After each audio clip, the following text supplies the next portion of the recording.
Hello, friend. Welcome to another quiet journey through history. Tonight we'll look at a part of the past that many have forgotten, but still whispers to us through time. Whether you're sipping something warm or already tucked into bed, thank you for letting me be with you tonight. Before we begin, I'd love to know, where are you listening from? Is it morning for you, with the sun just rising? Or are you like me, surrounded by the stillness of night? If gentle stories from the past bring you peace, I'd really appreciate it if you subscribed. There are many more calm journeys ahead, just waiting to be told as we drift toward sleep. Long ago, during a time when kings ruled with power said to come from the gods, and poor people lived under the control of wealthy landowners, mining was one of the most dangerous jobs someone could do. Still, for many, it was the only way to make money and try to build a better life, better than struggling to grow food from hard, dry land. The sad truth was that in trying to escape poverty, these miners had to go deep underground, into harsh and deadly places. Life in the Middle Ages was already hard, but even then, miners lived especially tough lives. They gave up sunlight for darkness, clean air for choking dust, and the open sky for walls of rock that could crush them without warning. Now, let's follow one of these miners. His name is Edmund. His hands are rough from years of working with cold, dusty stone. He's more used to the flicker of torchlight than the sun. It's the year 1347. Edmund wakes before sunrise in his small cottage on the edge of a mining village in Derbyshire. Above ground, the world is full of war, sickness, and unrest. But below, in the deep tunnels, Edmund faces a different kind of battle each day. But Edmund's worries are more immediate and personal. He eats a small breakfast, just a piece of hard bread and a bit of weak beer, the same meal he's had for many mornings. His wife, Margaret, hands him a bundle with his lunch. Inside is more bread, maybe a little cheese if they've been lucky, and always a small bottle of ale, his only comfort while deep underground. Margaret doesn't speak her fears out loud. What would be the point? Every time Edmund leaves could be the last. Every time he comes home is a small miracle. As Edmund walks to the mine, he passes the homes of other miners and the small church where the priest says morning prayers for their safety. The prayers float into the cold morning air, but often feel unanswered. Other men join him on the quiet walk. Their faces are worn and pale, men who no longer see much sunlight. Some are already coughing with a deep, harsh sound. It's the sound of lungs damaged from breathing in dust and bad air, day after day. The entrance to the mine appears ahead, dark and wide, like the mouth of an ancient beast. Wooden beams hold it up, but they don't give much comfort. In those days, building things safely wasn't always possible. These beams were more a sign of hope than real protection. The rope that will lower Edmund down is made of rough hemp. No one checks it with tools or tests. It's judged by feel. One weak spot, one torn strand, and a man could fall to his death. But the most meaningful part of Edmund's morning comes just before he enters the mine. He takes off his cap and makes the sign of the cross, whispering a prayer to St. Barbara, the saint miners pray to for protection. In a time when faith and superstition were deeply connected, these small habits gave people a little peace, something to hold on to in the face of danger. Barbara, the saint miners pray to, is said to have been locked in a tower by her own father. That's why she feels like the right protector for men like Edmund, who spend their days trapped underground by walls of stone. The descent into the mine begins with the creaking and grinding of ropes through wooden pulleys, a sound the miners know as well as their own breath. Down they go, leaving behind sunlight, birdsong, wind in the trees, and the changing seasons. The deeper they go, the colder it gets. The air becomes heavy, stale, and hard to breathe. The stone walls around them seem to press in tighter with every foot they drop. At the bottom, Edmund's true work begins. For the next 12 hours, by the dim light of oil lamps and candles, he will dig at the earth with tools that feel far too small for the job. His pickaxe, though sharp, is light and basic. His hammers and chisels haven't changed much since Roman times, 1,000 years ago. Progress is painfully slow. It's not measured in huge piles of coal or metal, but in tiny gains, an inch here, another there. The work is slow, careful, and incredibly hard on the body. Often miners work in spaces so small they can't even stand up. Edmund spends hours bent over or lying on his side to reach the rock. His back is now permanently curved, and every move brings pain to his stiff joints. Young miners still stand tall and walk with ease. Older miners, like Edmund, can be recognized by the way they move, carefully, slowly, every step showing the wear of years underground. But even this physical pain is easier to handle than the fear. That fear never leaves. The mind feels alive, but in a threatening way.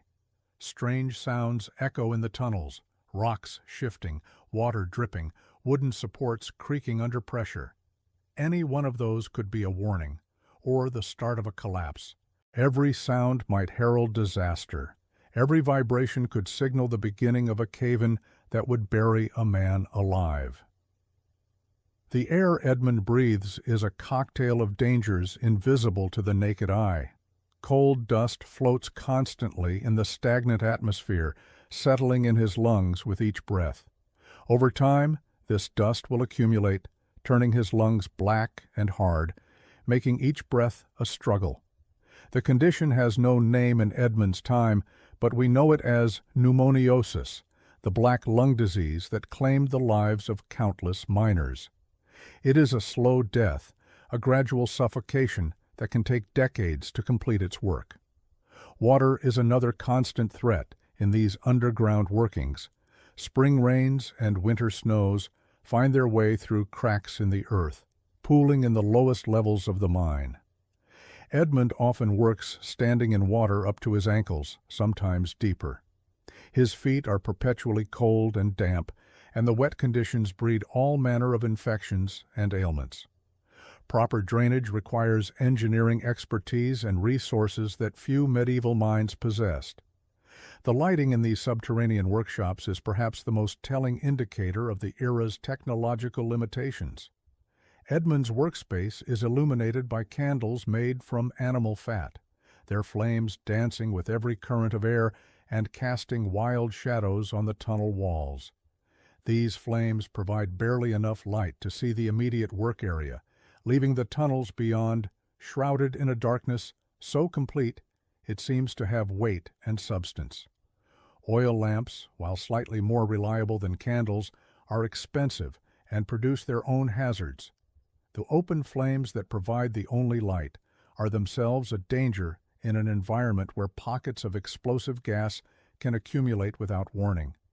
Methane, the product of decomposing organic matter, seeps from coal seams and collects in low-lying areas of the mine. A single spark, a candle flame that burns too close to a gas pocket, can trigger an explosion that will kill every man in the tunnel and perhaps bring down the entire working. Edmund has seen such disasters. He has helped carry out the broken bodies of men who were laughing and joking just hours before. He has comforted widows and fatherless children, knowing that tomorrow it might be Margaret weeping over his own still form.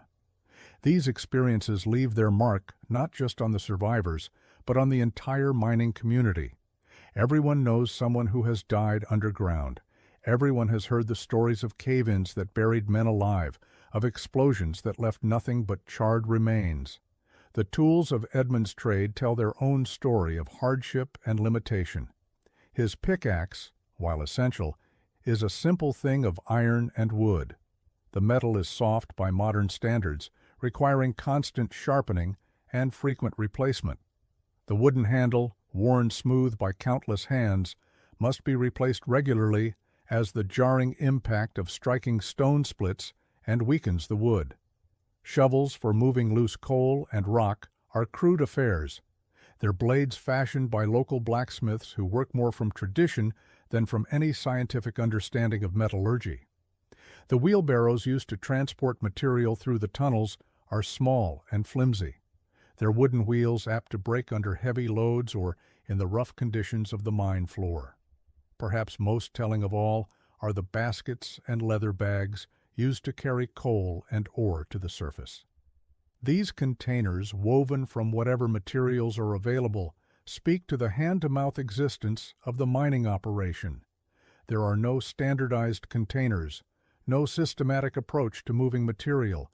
Each miner makes do with whatever he can fashion or afford. The absence of proper ventilation in medieval mines created an environment that was not merely uncomfortable, but actively hostile to human life. The air Edmund breathes has been breathed by dozens of men before him. It carries not just coal dust, but the exhalations of his fellow workers, the smoke from their candles and lamps, and gases seeping from the earth itself. In summer, the stagnant air becomes thick and oppressive, causing men to faint from heat and lack of oxygen. In winter, the contrast between the cold surface air and the relatively warm depths creates its own problems as moisture condenses on the tunnel walls and drips constantly onto the workers below. Edmund's clothes are perpetually damp, and the chill seeps into his bones during the long climb back to the surface each evening. The lack of fresh air also means that any illness spreads rapidly through the confined space of the mine. A man with a fever or a cough becomes a danger to every other worker, but few can afford to stay home when sick.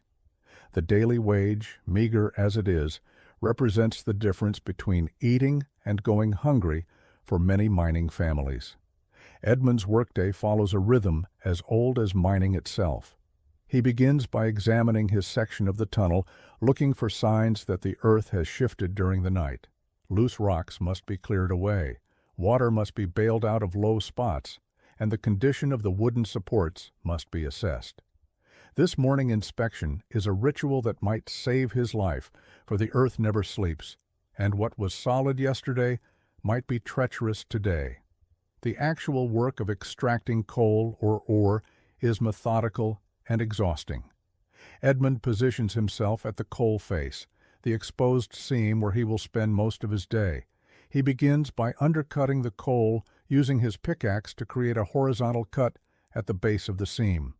This technique, while effective, is incredibly dangerous as it weakens the entire face and increases the likelihood of a sudden collapse. Once the undercut is complete, Edmund must drive wedges into cracks in the coal, hoping to split off large chunks that can be loaded into baskets. The work requires both strength and skill, for a poorly placed blow might shatter the coal into unusable fragments, or worse, trigger a rockfall that could crush him instantly. The loading and transport of the extracted material represents another layer of exhausting labor. The coal must be shoveled into baskets, carried through the narrow tunnels to a central collection point, and then loaded into larger containers for the journey to the surface. In many mines, this transport was accomplished by human power alone. Men and boys would carry baskets of coal on their backs through tunnels barely wide enough for their shoulders, bent double under loads that would challenge a pack animal. The human cost of this transport system was enormous. Boys as young as 8 or 10 were employed as trappers, sitting alone in the darkness for 12 hours at a time, opening and closing doors that controlled airflow through the tunnels. These children paid a few pence for their long day of isolation and fear, often developed severe psychological problems from their underground imprisonment. Women, too, were employed in the mines, though their work was often different from that of the men. They might sort coal at the surface, separating the valuable material from waste rock. Or they might work underground as haulers, pulling carts of coal through the tunnels. The sight of women crawling through dark passages, chains attached to their waists as they dragged heavy loads, represents one of the most disturbing aspects of medieval mining. As the hours pass and Edmund continues his assault on the cowface, his body begins to protest the accumulated strain of years spent in this underground hell. His back aches constantly, the result of working in cramped positions day after day. His hands, protected only by rough leather gloves, are cut and bleeding from handling sharp tools and rough stone. His knees, worn raw from crawling through low tunnels, send sharp pains through his legs with every movement. The constant noise of the mine, the ringing of metal on stone, the creaking of wooden supports, the splash of water dripping from the ceiling, has affected Edmund's hearing. Like many longtime miners, he has developed a persistent ringing in his ears, and he must strain to hear normal conversation. The dust in the air makes his eyes water constantly, and the dim light strains his vision until he suffers from persistent headaches. But perhaps the most insidious damage is being done to Edmund's lungs. With every breath he inhales microscopic particles of coal dust that settle deep in his lung tissue. Over time, these particles accumulate, causing inflammation and scarring that will eventually make breathing difficult and painful. The cough that has developed over his years of mining grows worse each winter, and he sometimes spits up black phlegm that speaks to the corruption growing within his chest. The social isolation of mining work adds another dimension to the miner's suffering. Spending 12 hours a day underground, Edmund has little contact with the natural world that shapes the lives of other medieval workers. He does not see the changing seasons in the same way as farmers, does not feel the rhythm of planting and harvest that gives structure to agricultural life. His world is one of eternal twilight, where time is measured not by the sun's passage across the sky, but by the guttering of candles and the aching of tired muscles. This separation from the natural world has profound psychological effects. Many miners develop what we might recognize today as depression, a persistent melancholy that seems to seep into their souls like the dampness that permeates the tunnels. They become withdrawn and taciturn, speaking little even to their families. The constant stress of working in dangerous conditions combined with the physical exhaustion of hard labor creates a population of men who are old before their time. The economic realities of mining life add yet another layer of hardship to Edmund's existence. While miners might earn slightly more than agricultural laborers, their expenses are also higher. They must purchase their own tools, their own candles and oil for lighting, and often their own food and drink for the long hours underground. The cost of replacing worn-out equipment can quickly consume any extra earnings, leaving mining families as poor as any in medieval society. Moreover, the boom and bust nature of mining means that steady employment is never guaranteed. A mine might play out suddenly, leaving dozens of men without work. Market conditions for coal or metal ore could change overnight, making previously profitable mines uneconomical to operate. Edmund has experienced these sudden unemployment periods, times when his family survived on charity and whatever work Margaret could find, doing laundry or spinning wool for more prosperous neighbors. The company store system, while not as developed in medieval times as it would become in later centuries, still trapped many mining families in cycles of debt. Miners often bought their supplies on credit from their employers, accumulating debts that could never quite be paid off. This system ensured a steady supply of workers while keeping them bound to the mine through financial obligations they could not escape. The housing provided for mining families reflects the low value placed on their lives and comfort. Edmund's cottage is typical of miners' housing, a single room with earthen floor, rough stone walls, and a leaking thatch roof. There is no glass in the single window, just wooden shutters that must be closed against the weather, plunging the interior into darkness. The entire family, Edmund, Margaret, and their 3 surviving children, share this cramped space with whatever animals they might own. The cottage sits in a row of similar structures, hastily built and poorly maintained. The lack of proper sanitation means that waste accumulates around the buildings, creating breeding grounds for disease. Wells are often contaminated by runoff from the mines and the privies, making clean water a constant concern. The mortality rate in mining communities is significantly higher than in agricultural villages, reflecting the combined effects of dangerous work, poor living conditions, and environmental contamination. Children in mining families face a particularly grim future. Boys know from an early age that they will likely follow their fathers into the mines, beginning as young as possible to supplement the family income. Education is a luxury that few mining families can afford, as children's labor is needed both in the home and eventually in the mines themselves.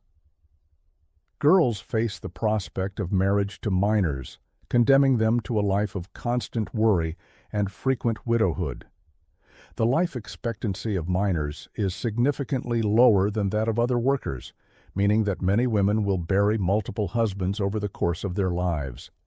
These women must be prepared to work themselves, as mining families cannot survive on a single income, and the death or disability of the primary breadwinner means immediate destitution. The medical care available to mining families is minimal and often counterproductive. The local physician, if there is one, has no understanding of the occupational diseases that plague miners. Edmund's persistent cough is attributed to bad humors or miasma from the underground air, and the prescribed treatments, bloodletting, purging, and various herbal concoctions do nothing to address the underlying lung damage caused by coal dust inhalation. Injuries sustained in the mines are treated with whatever folk remedies are available. Broken bones are set without proper knowledge of anatomy, often healing crooked and causing permanent disability. Cuts and abrasions, constantly exposed to the dirty conditions of the mine, frequently become infected. Many miners bear the scars of accidents that would have been fatal without immediate medical attention that simply was not available.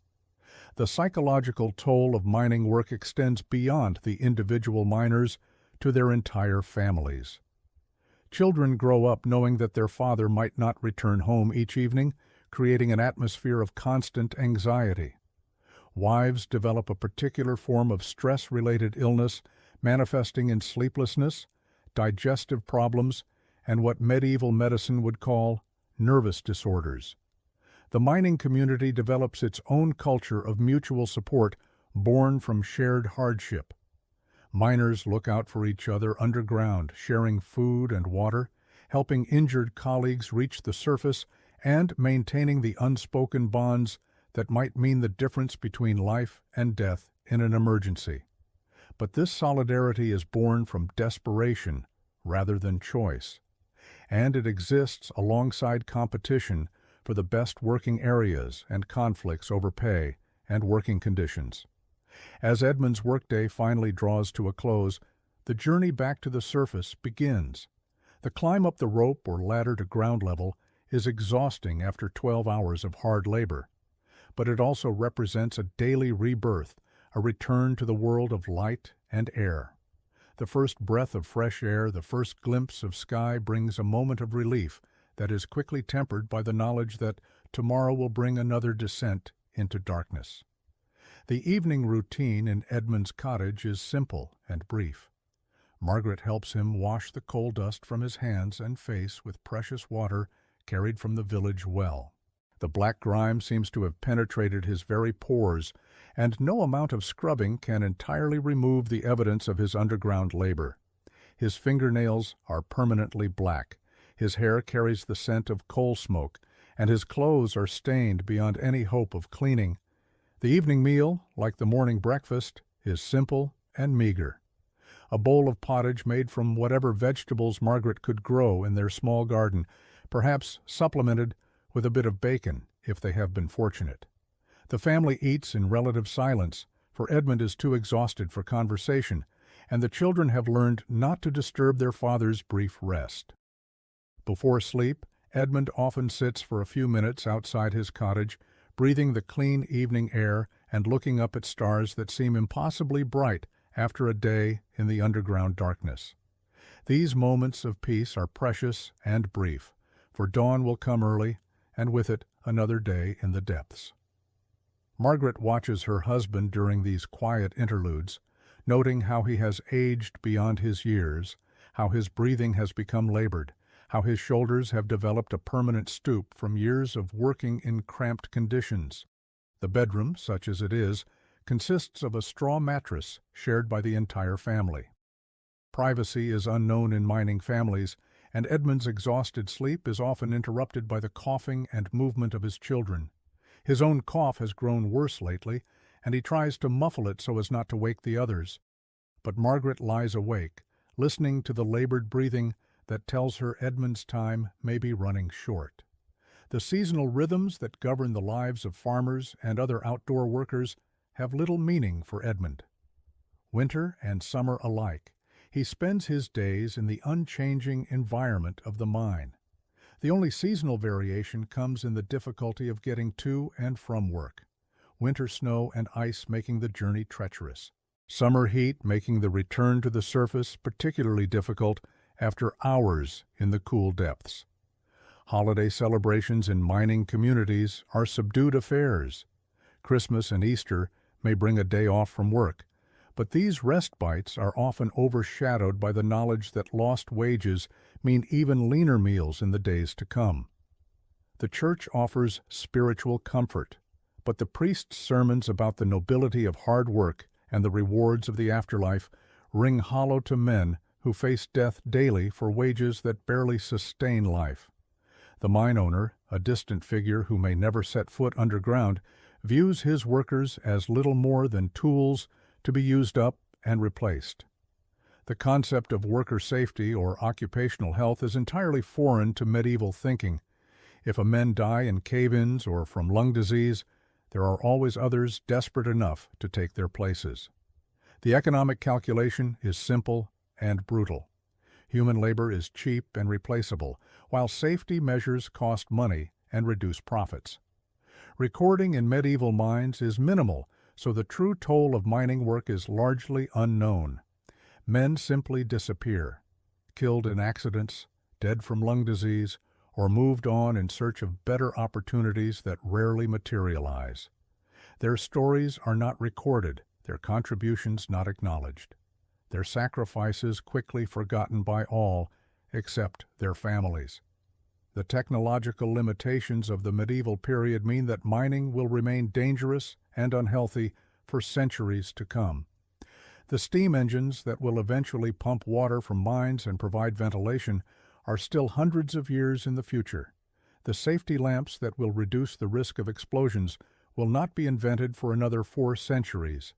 The understanding of occupational disease and the development of protective equipment belongs to an unimaginably distant future. For Edmund and his fellow miners, each day underground is a gamble with death.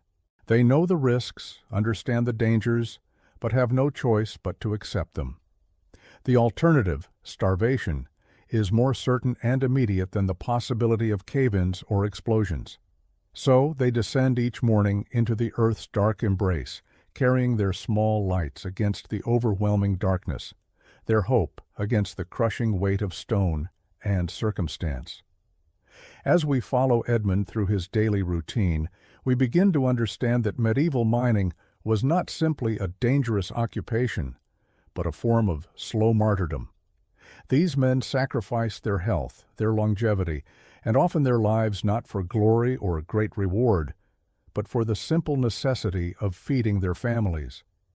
They were the anonymous heroes of their age, whose labor provided the coal that heated homes and the metals that armed knights, yet whose names are lost to history. The darkness that claimed so much of their lives seems to have swallowed their stories as well, leaving us only fragments and shadows to reconstruct their experiences. But in understanding their hardships, we gain a deeper appreciation for the true cost of the medieval world's modest prosperity. Every piece of coal that warmed a noble's hall, every iron tool that worked a field, every silver coin that changed hands in market transactions represented not just commercial value, but human suffering on a scale that challenges our comprehension. Edmund's story, multiplied by thousands across medieval Europe, reminds us that progress often comes at a terrible price, paid not by those who benefit most, but by those who have no choice but to pay it. In the flickering candle light of the mine tunnels, in the labored breathing of men whose lungs are slowly turning to stone, in the worried faces of wives who kiss their husbands goodbye each morning, not knowing if they will return. We see the true foundation upon which medieval civilization rested. The earth itself seemed to hunger for these men, drawing them into its depths and slowly consuming them, leaving behind only the coal and ore that would fuel the fires and forge the tools of a world that rarely paused to consider the human cost of its modest comforts. As Edmund finally succumbs to sleep in his cramped cottage, his breathing labored and his body worn beyond his years, we can only marvel at the quiet heroism of ordinary people who faced extraordinary hardships with dignity and endurance that shames our own small complaints. Tomorrow will bring another descent into darkness, another day of wrestling with stone and shadow, another small victory in the endless battle between human need and the earth's reluctant generosity. The cycle will continue until Edmund's body finally surrenders to the accumulated damage of years underground. And another man will take his place at the coalface, carrying forward the ancient compact between desperation and determination that defines the miner's life. In this harsh world of stone and shadow, where life was measured not in years, but in the depth of one's cough and the steadiness of one's hand, these forgotten men carved out not just coal and ore, but a legacy of endurance that echoes still in the dark places of human memory. Why life was harsh for medieval miners. History for Sleep. Part 2. As dawn broke over the medieval countryside, the sound of picks striking stone echoed from the depths of the earth, deep beneath the rolling hills of England and Wales. Men like Edmund continued their endless battle against the unforgiving rock face. But the dangers they faced went far beyond the immediate threat of falling stones or suffocating air. The very nature of medieval mining created a web of hazards that ensnared every soul who dared to venture into those dark tunnels. The tools at Edmund's disposal were primitive by any measure. His pick was little more than an iron head crudely hammered onto a wooden handle. The metal often brittle and prone to shattering against particularly stubborn veins of ore. When his pick broke, which happened with alarming frequency, Edmund would be forced to continue his work with whatever makeshift implements he could fashion from broken handles and scraps of metal. The wooden supports that held back tons of earth above his head were equally unreliable, hewn from whatever timber could be found locally, and often green or rotting from the perpetual dampness that plagued these underground workings. Lighting in the mines was perhaps the most treacherous aspect of all.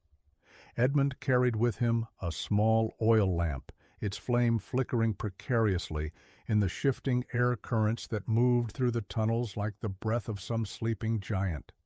This tiny flame was his lifeline, his only defense against the absolute darkness that would claim him if it were extinguished. But fire in a mine was a double-edged sword. The very tool that allowed him to see his work also posed the constant threat of igniting the mysterious gases that seeped from the earth. Miners spoke in hushed tones of the fire damp, invisible vapors that could turn a man's lamp into an instrument of his own destruction. When fire damp ignited, the explosion was swift and merciless. Men working dozens of yards away would feel the earth shake beneath their feet, followed by a terrible silence that spoke of lives snuffed out in an instant. The lucky ones died quickly in the initial blast. Others found themselves trapped behind walls of collapsed stone, their lamps extinguished, facing a slow death in the absolute darkness as their air ran out. Some survivors told tales of hearing the faint tapping of trapped miners for days after a cave-in, the sound growing weaker and more desperate until it finally stopped altogether. The air itself was an enemy in these medieval mines.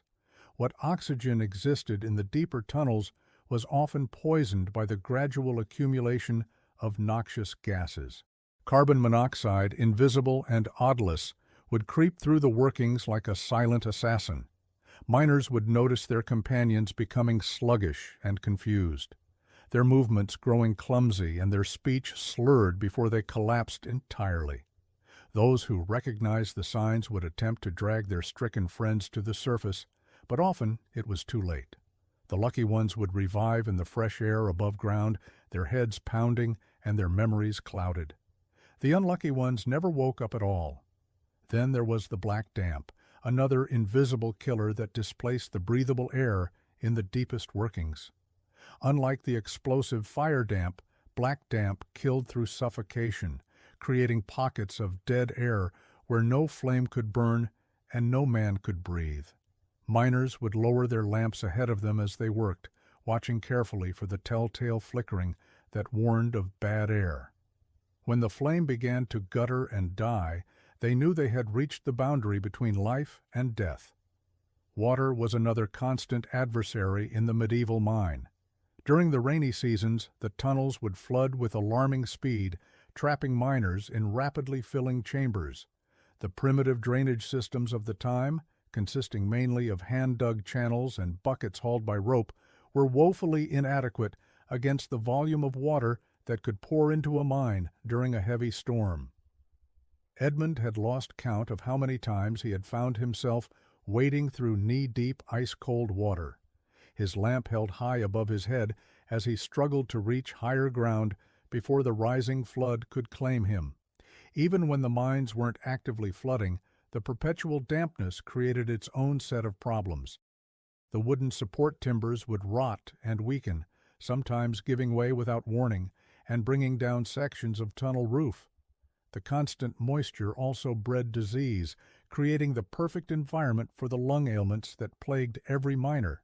Edmund's chest had long since developed the characteristic we marked a man of his profession, a harsh rattling sound that grew worse with each passing year underground.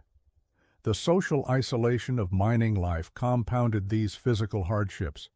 Mining communities existed on the margins of medieval society, viewed with a mixture of necessity and distrust by the broader population. The work was considered base and degrading, suitable only for those who had no other options. Miners were often treated as little better than criminals, their faces permanently stained with coal dust and their hands blackened from their labors. When they emerged from the earth at the end of a long day, they carried with them the smell of the deep places, a mixture of damp stone, metal, and something else that seemed to seep into their very souls. The constant danger created a unique brotherhood among the miners, but it was a brotherhood forged in desperation rather than choice. They looked out for one another because they knew that their survival depended on it. When a man's lamp began to flicker, his companions would share their own light. When someone showed signs of succumbing to bad air, the others would drag him to safety, even at the risk of their own lives. But this solidarity was born of necessity rather than genuine affection, and the relationships formed in the darkness of the mines rarely survived the transition to the world above ground. The economic exploitation of medieval miners was systematic and brutal. Most worked not as independent contractors, but as indentured laborers, bound to their employers by debts that seemed to grow larger rather than smaller with each passing year. The company stores that supplied food, tools, and other necessities charged inflated prices that ensured miners could never quite break even. Equipment failures and accidents were charged against the miner's account, as were the costs of any medical treatment they might require. A broken pick or a damaged cart could result in weeks of additional labor to pay off the debt.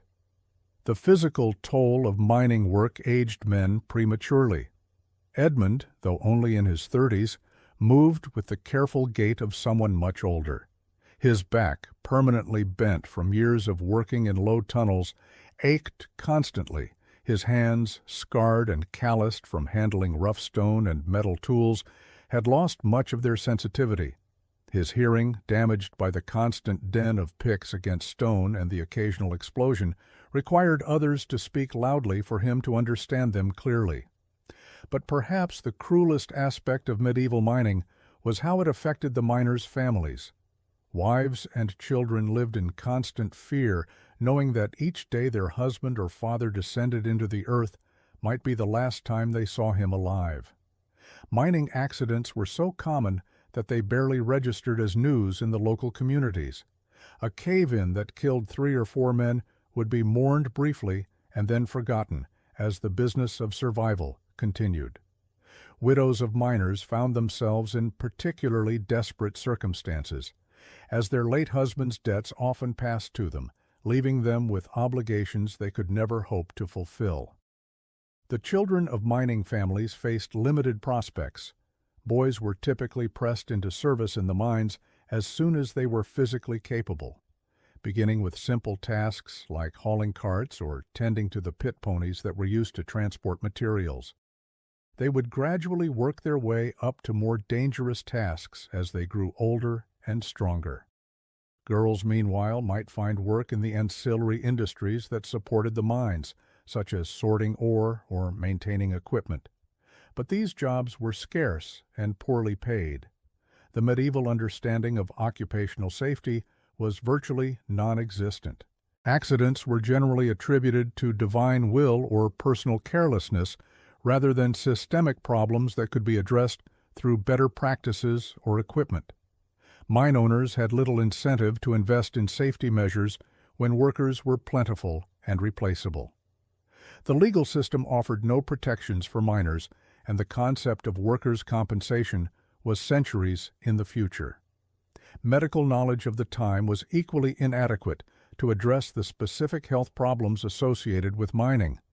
The lung diseases that afflicted virtually every long-term miner were poorly understood and often attributed to moral failings or spiritual weakness rather than occupational exposure to dust and gases.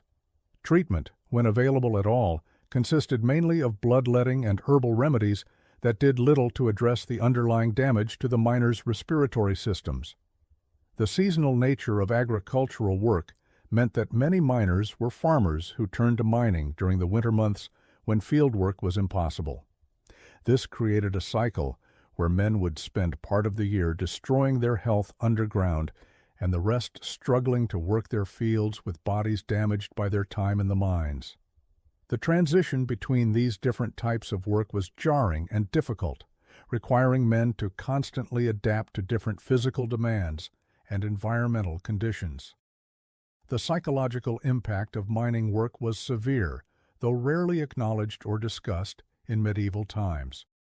The constant proximity to death, the claustrophobic conditions underground, and the grinding poverty that characterized most miners' lives created a pervasive sense of hopelessness that affected entire communities. Men who spent their days in darkness often struggled to readjust to the world above ground, becoming withdrawn and morose. The high rates of alcoholism in mining communities were both a cause and a consequence of this psychological distress. Religious life in mining communities reflected the harsh realities of their existence. Prayers were focused on survival rather than prosperity, and local churches often maintained special devotions to saints associated with protection from accidents and sudden death. The medieval church's emphasis on accepting one's lot in life as divinely ordained provided little comfort to miners who watched their friends and family members die in preventable accidents. But it did offer the promise that their suffering in this world would be rewarded in the next. The isolation of mining communities also meant that they were often cut off from broader social and economic developments. While the rest of medieval society was slowly evolving, mining communities remained trapped in patterns of exploitation and hardship that seemed immune to change. News from the outside world filtered in slowly and often in distorted form, leaving miners with little understanding of events beyond their immediate vicinity. The environmental impact of medieval mining was devastating, but localized. The landscape around active mines was scarred with open pits, waste heaps, and polluted streams. The air quality in mining areas was poor, filled with dust and smoke that affected not only the miners themselves, but their families and neighbors. The water supply was often contaminated with runoff from mining operations, leading to additional health problems for the entire community. Despite all these hardships, mining continued to expand throughout the medieval period, driven by the growing demand for metals and coal. The human cost of this expansion was enormous, but it was a cost that society seemed willing to bear as long as it was borne primarily by the poorest and most vulnerable members of the population. The miners themselves had little choice but to continue their dangerous work. Trapped by economic necessity and the lack of viable alternatives, the stories of individual miners like Edmund were rarely recorded. Their lives and deaths noted only in the crude records kept by mine owners to track their workforce. But occasionally fragments of their experiences survive in legal documents, church records, or the accounts of visitors to mining areas. These glimpses reveal lives of extraordinary hardship and remarkable resilience, of men who faced impossible odds with a determination that speaks to the fundamental human capacity for endurance. As we drift off to sleep in our comfortable beds, warmed by heating systems that pose no threat to our safety, and breathing air that we take for granted as clean and safe, it's worth remembering Edmund and the countless men like him who paid such a terrible price for the metals and fuel that built medieval civilization. Their sacrifices were largely unrecognized in their own time, their suffering seen as simply the natural order of things, but their stories remind us of how far we have come and how much we owe to those who came before us, toiling in darkness so that we might live in the light. The medieval miner's tale is one of human endurance in the face of seemingly insurmountable odds, of communities bound together by shared hardship, and of the terrible cost of progress measured in human lives. As the night settles around us and we close our eyes, we can honor their memory by acknowledging their struggles and remembering that our modern comforts were built upon foundations laid by hands that never knew the luxury of safety or security. In their silent courage and stubborn persistence, we find a testament to the indomitable nature of the human spirit, even in the darkest and most dangerous of places. Here is part 3 of the 12-part script for why life was harsh for medieval miners, History for Sleep. As we've seen, the daily existence of medieval miners like Edmund was fraught with immediate physical dangers and health hazards. But their struggles extended far beyond the confines of the underground tunnels.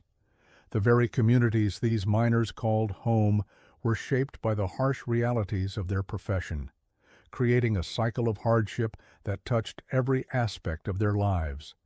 Picture the mining settlements that dotted the medieval landscape. These were not the picturesque villages we might imagine from fairy tales, but grimy, soot-covered clusters of ramshackle dwellings built around the gaping mouths of mine shafts.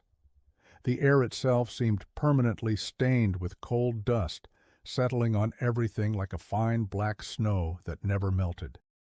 Children grew up breathing this tainted atmosphere, their lungs darkening before they could even speak their first words. The miners' homes were modest affairs at best, often little more than single-room structures where entire families huddled together for warmth. The walls, built from whatever materials could be scred locally, offered little protection against the bitter winds that swept across the exposed mining sites. Windows were small and few, partly to conserve heat, but also because glass was a luxury far beyond most miners' means. Instead, oiled cloth or wooden shutters kept out the worst of the elements, though they also kept out much of the precious daylight. Inside these humble dwellings, the evidence of the miner's profession was everywhere. Coal dust clung to every surface, worked its way into clothing and bedding, and left its mark on the faces and hands of every family member. No amount of scrubbing could completely remove the black stains that seemed to seep into the very pores of the skin. The miners' wives spent countless hours trying to keep their homes clean, but it was a losing battle against the ever-present dust that drifted in from the nearby workings.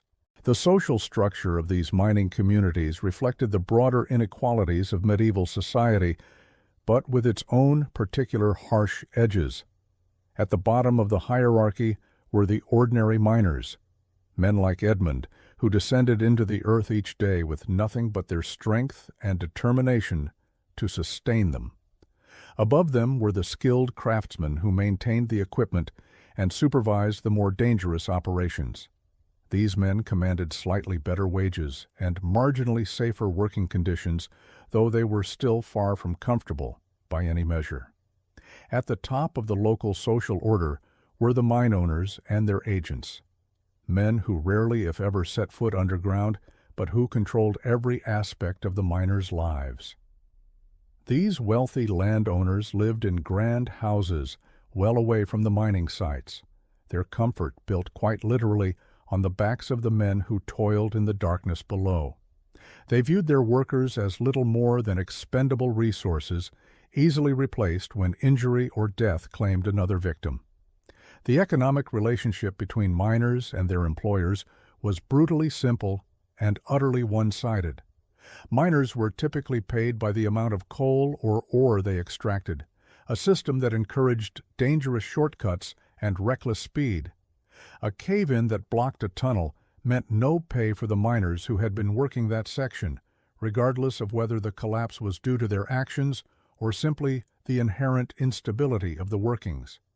There were no compensation schemes for injured workers, no support for the widows and children of men killed in mining accidents. This economic vulnerability created a climate of fear that permeated every aspect of miners' lives. A man who complained too loudly about unsafe conditions might find himself blacklisted from work, unable to feed his family. Those who attempted to organize their fellow workers faced even harsher consequences. The authorities viewed any collective action by miners as a threat to the established order, and they were quick to use violence to suppress even the mildest protests. The isolation of mining communities made their situation even more precarious. Located far from major towns and cities, these settlements were cut off from the broader currents of medieval life. News traveled slowly, if at all, and the miners had little knowledge of events beyond their immediate surroundings. This isolation made it easier for mine owners to maintain their control, as workers had few alternatives and little understanding of conditions elsewhere. Trade was virtually non-existent in these communities, as the miners had little to offer beyond their labor and even less money to spend on goods from outside. Most families grew what food they could in small garden plots, supplementing their meager diet with whatever they could forage from the surrounding countryside. Hunting was often forbidden, as the land typically belonged to the mine owners or local nobility, who jealously guarded their exclusive rights to the game. The children of miners faced a particularly bleak future. Education was virtually unknown in these communities, as there were no schools and no teachers willing to work in such remote and impoverished locations. Most children began working in the mines as soon as they were physically capable, starting with simple tasks like carrying water or tending to the ponies that hauled coal cars through the tunnels. By their teenage years, they would be working alongside their fathers in the deepest and most dangerous parts of the mines. For the daughters of miners, the options were even more limited. While they might avoid the immediate physical dangers of underground work, they faced a lifetime of domestic drudgery in the coal-stained H-Vels of the mining community. Marriage to another miner was often their only escape from their parents' home, but it merely meant trading one form of hardship for another. The cycle of poverty and suffering continued unbroken from one generation to the next. The health problems that plagued the miners extended to their families as well. The constant exposure to coal dust affected everyone in the community, not just those who worked underground. Respiratory ailments were common among the wives and children of miners, and the contaminated water supplies that served many mining settlements contributed to outbreaks of disease. Medical care was virtually non-existent, as few physicians were willing to serve such remote and impoverished communities. When illness struck a mining family, it often meant financial disaster as well as physical suffering. A miner who could not work earned no wages, and there were no sick benefits or medical insurance to fall back on. Families might be forced to send even younger children into the mines to make up for lost income, perpetuating the cycle of exploitation and endangering another generation. The women of mining communities bore an especially heavy burden. In addition to managing their households under the most difficult conditions, they often took on additional work to supplement their families' meager incomes. Some found employment in the surface operations of the mines, sorting coal or operating simple machinery. Others took in washing from the families of mine supervisors or attempted to grow extra vegetables to sell to their neighbors. The constant worry about their husbands' and sons' safety added another layer of stress to these women's lives. Every day brought the possibility that their men might not return from the depths, that an accident or cave-in might suddenly leave them widowed and destitute. The sound of the mine's warning bell used to signal emergencies could stop the heart of every woman in the settlement. Religious faith provided some comfort to these suffering communities. Though even their spiritual lives were marked by the harsh realities of their existence, the local churches, where they existed at all, were often humble structures built from the same rough materials as the miners' homes. Services were conducted by traveling priests or local men with little formal training, and the message they preached was typically one of acceptance and resignation rather than hope for improvement in this life. The promise of reward in the afterlife for those who endured suffering patiently was a central theme in the religious instruction offered to mining communities. While this may have provided some psychological comfort, it also served to reinforce the social order that kept the miners in their subjugated position. The wealthy mine owners were portrayed as part of God's plan, and resistance to their authority was characterized as sinful rebellion against divine will. Yet even in these desperate circumstances, there were occasional glimmers of human solidarity and mutual support. Miners who had experienced the same dangers and hardships developed strong bonds of brotherhood, sharing what little they had with families struck by tragedy. When a man was killed in a mine accident, his fellow workers might pool their meager resources to help support his widow and children, at least temporarily. These acts of compassion were all the more remarkable given the scarcity that defined every aspect of life in the mining communities. When everyone was struggling to survive, the decision to share precious food or fuel with a neighbor in need represented a profound act of generosity. These moments of human kindness provided brief respites from the otherwise relentless harshness of daily existence. The seasonal rhythms that governed agricultural communities had less impact on mining settlements where work continued regardless of weather or time of year. However, winter brought its own particular hardships as the already difficult living conditions became even more challenging. Fuel for heating was ironically scarce in many mining communities, as the coal they extracted was destined for distant markets rather than local use. The miners and their families often went cold, while the fruits of their dangerous labor warmed the homes of wealthy merchants and nobles in far-off cities. This cruel irony was not lost on the miners, who risked their lives daily to extract a commodity they could barely afford to purchase for their own use. As spring arrived and the worst of winter's grip loosened, the mining communities would emerge from their struggle for survival to face another year of the same grinding hardships. The cycle would begin anew, with no prospect of improvement or escape for the vast majority of those trapped in this harsh existence. The environmental damage caused by medieval mining operations created lasting scars on the landscape surrounding these communities. Open pits and spoil heaps dotted the countryside, creating a desolate wasteland where little could grow. The streams and rivers that had once provided clean water became polluted with mining runoff, affecting not only the immediate area, but communities downstream as well. This environmental degradation had profound effects on the health and well-being of mining families. Contaminated water supplies led to outbreaks of waterborne diseases, while the destruction of agricultural land made it even more difficult for families to supplement their diets with homegrown food.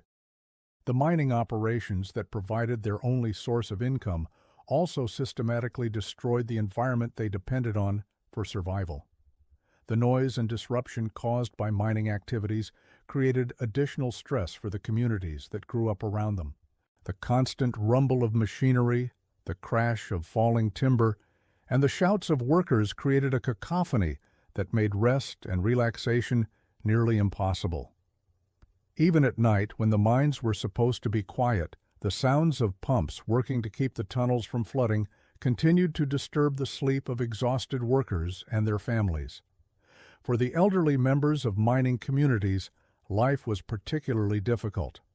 Those who had spent decades working underground often suffered from severe respiratory problems that made even simple tasks challenging. With no pension systems or social support, these aging miners were entirely dependent on their families for survival. Some continued working until they literally could no longer stand, driven by desperation rather than choice. The presence of aging, disabled miners in the community served as a constant reminder to younger workers of what awaited them if they survived long enough. The bent backs, labored breathing, and premature aging that characterized the older generation provided a glimpse into their own likely futures, adding psychological burden to their already overwhelming physical hardships. As we drift deeper into this exploration of medieval mining communities, we begin to understand how the harsh realities of underground work extended far beyond the mines themselves. The entire social fabric of these settlements was shaped by the dangerous and demanding nature of the work that sustained them. From the coal-stained homes where families struggled to survive to the environmental devastation that surrounded them, every aspect of life bore the mark of the mining industry's brutal demands. The stories of these communities remind us that the costs of medieval mining were not borne solely by the men who descended into the earth each day. Entire families, entire settlements were caught in the web of hardship and exploitation that characterized this essential but dangerous industry. The coal and metals they extracted helped build medieval civilization, but the human price paid for these resources was enormous and largely hidden from those who benefited from their labors. Medieval miners faced extraordinary perils that would terrify even the bravest souls today. In the flickering candlelight of a 14th-century iron mine in the Welsh mountains, a miner named Garrett paused to catch his breath, his lungs burning from the acrid smoke that perpetually filled the narrow tunnels. The simple act of breathing had become a luxury that many of his fellow miners could no longer afford. The underground world of medieval mining was a realm where death lurked around every corner, manifesting in forms both sudden and slow. Cave-ins struck without warning, triggered by the primitive wooden supports that groaned under immense pressure. These crude timber frameworks, hastily erected with whatever materials could be scavenged, offered little more than psychological comfort to the men working beneath tons of unstable rock and earth. Explosions from igniting gases turned mines into underground infernos in an instant.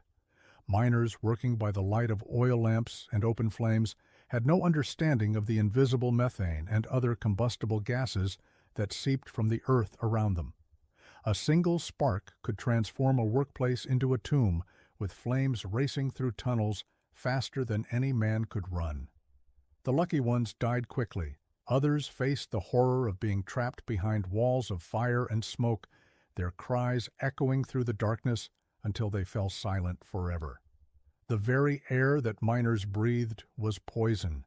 In the depths of coal mines, toxic fumes accumulated in pockets that could kill a man in minutes. Hydrogen sulfide, carbon monoxide, and other deadly gases were invisible killers that claimed lives without warning. Miners developed crude methods of detection, sometimes lowering candles into suspected areas to test for dangerous gases, but these techniques were unreliable at best. Many miners simply held their breath and hoped for the best as they ventured into unknown sections of the mine. Water was another constant enemy. Medieval miners had no effective pumping systems relying instead on primitive bucket chains and human labor to remove the water that perpetually seeped into their workings. Flooding could occur suddenly, trapping miners in rising water with no means of escape. The dampness also contributed to the collapse of already unstable tunnel walls, creating a cascade of dangers that compounded with each passing day. The tools available to medieval miners were woefully inadequate for the monumental task before them. Iron picks and wooden shovels were the primary instruments of excavation, requiring immense physical effort to break through rock and ore. The constant striking of metal against stone sent shock waves through miners' arms and shoulders, leading to permanent joint damage and chronic pain. Wheelbarrows and crude sledges were used to transport materials, but the narrow, uneven tunnels made this backbreaking work even more treacherous. Lighting in the mines was perhaps the most dangerous necessity of all. Oil lamps and tallow candles provided the only illumination. But these open flames were a constant fire hazard in an environment filled with combustible materials and gases. The dim, flickering light created deep shadows that concealed hazards and made navigation treacherous. Miners often worked in near-total darkness to conserve precious fuel, feeling their way through tunnels by touch alone. The physical toll of mining extended far beyond immediate injuries. Coal dust accumulated in miners' lungs over years of exposure, leading to a condition known today as pneumoconiosis or black lung disease. Medieval miners called it the miner's curse, a slow suffocation that gradually robbed them of their ability to breathe. They would develop persistent coughs that brought up black phlegm, their breathing becoming increasingly labored until even simple tasks became impossible. Iron and lead mining presented their own unique health hazards. Lead poisoning was common among miners working in lead deposits, causing symptoms ranging from abdominal pain and cognitive impairment to eventual death. The miners had no understanding of these invisible toxins, attributing their declining health to bad air or curses rather than the very materials they were extracting. The cramped working conditions in medieval mines would be considered inhumane by any modern standard. Tunnels were often so narrow that miners had to work on their hands and knees for hours at a time. The constant stooping and crawling led to severe spinal deformities and joint problems that marked miners as a distinct class of workers. Many developed a characteristic hunched posture that they retained even above ground, their bodies permanently shaped by their underground labors. Psychological stress was an overlooked but significant factor in miners' lives. The constant fear of death, combined with the claustrophobic conditions and social isolation from the outside world, took a heavy toll on mental health. Many miners developed what we might now recognize as anxiety disorders or depression. Though these conditions were not understood or treated in medieval times, the darkness and confinement drove some to madness, creating additional dangers for their fellow workers. The economic exploitation of miners was as brutal as their working conditions.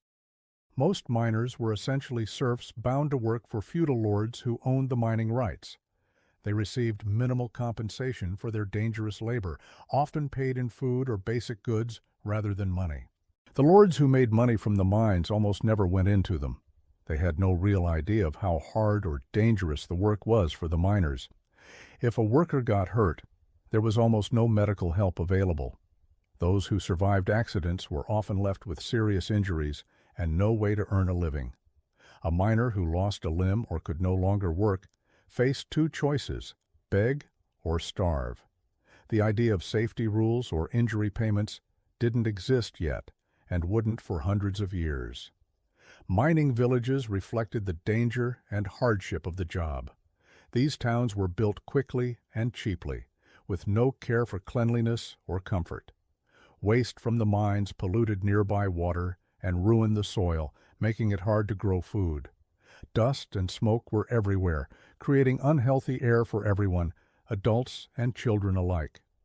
Children in these villages often started working in the mines at a very young age, sometimes as young as 6 or 7. They were given jobs that were too tight or too risky for grown men, like crawling through small tunnels to clear rocks or run crude ventilation tools. Many of these children didn't live long, and many died before they became adults. Women in mining families had their own struggles. They usually didn't go into the mines, but they worked hard to keep the household running in tough conditions. Sometimes their husbands were trapped underground for days during cave-ins or other disasters. Every goodbye could be their last, and the constant fear of losing a husband meant women lived with deep worry. If a miner died, his family often fell into poverty, with no support to help them. Medieval mining caused serious and lasting damage to the environment. The basic tools and methods used created huge piles of waste rock and polluted water that flowed into streams and rivers, poisoning them for miles. The land around mines was often bare, damaged, and lifeless, like a burned or broken landscape that could not be lived on for generations. Still, in the face of these harsh conditions, miners built strong bonds with one another. The dangers they faced every day brought them closer together, sometimes closer than family. They created their own traditions, songs, and customs to help them deal with the fear and stress of working underground. These tight-knit mining groups followed their own rules and supported each other, offering a small sense of safety in a dangerous world. Because technology was so limited, many mining accidents were seen as unavoidable. If miners were trapped by cave-ins or flooding, rescue was rarely possible. There were no tools or ways to safely reach them, and trying to help often meant risking more lives. The sad truth was that it was considered better to lose a few men than to risk losing many more in rescue efforts that were unlikely to succeed. When we think about the harsh life of medieval miners, we can better understand how much they sacrificed. Their hard and dangerous work provided the raw materials that helped build medieval society: iron for tools and weapons, and gold and silver for kings and nobles. Yet the miners themselves were rarely thanked or even noticed. The world above enjoyed the benefits of their labor, while the miners' struggles remained hidden deep underground. The story of medieval mining reminds us how much has changed over the centuries.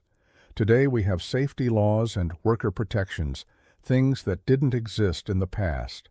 But it also reminds us that even now, many people still work in dangerous jobs. We owe it to them to keep improving and protecting those who risk their lives to make a living. Medieval miners lived through hardships no one should have to face. Still, they kept going, with strength, courage, and quiet determination. They deserve our respect, and they should never be forgotten. Why life was harsh for medieval miners? History for Sleep, Part 5. Far beneath the surface of the earth, where sunlight never reached and the air grew thin, Edmund finished another long, painful shift in the copper mines of Darbasha. Every breath stung his lungs, and the deep cough he'd had for months echoed down the narrow stone tunnel as he slowly walked toward the surface. Edmund was only 32, but he looked much older.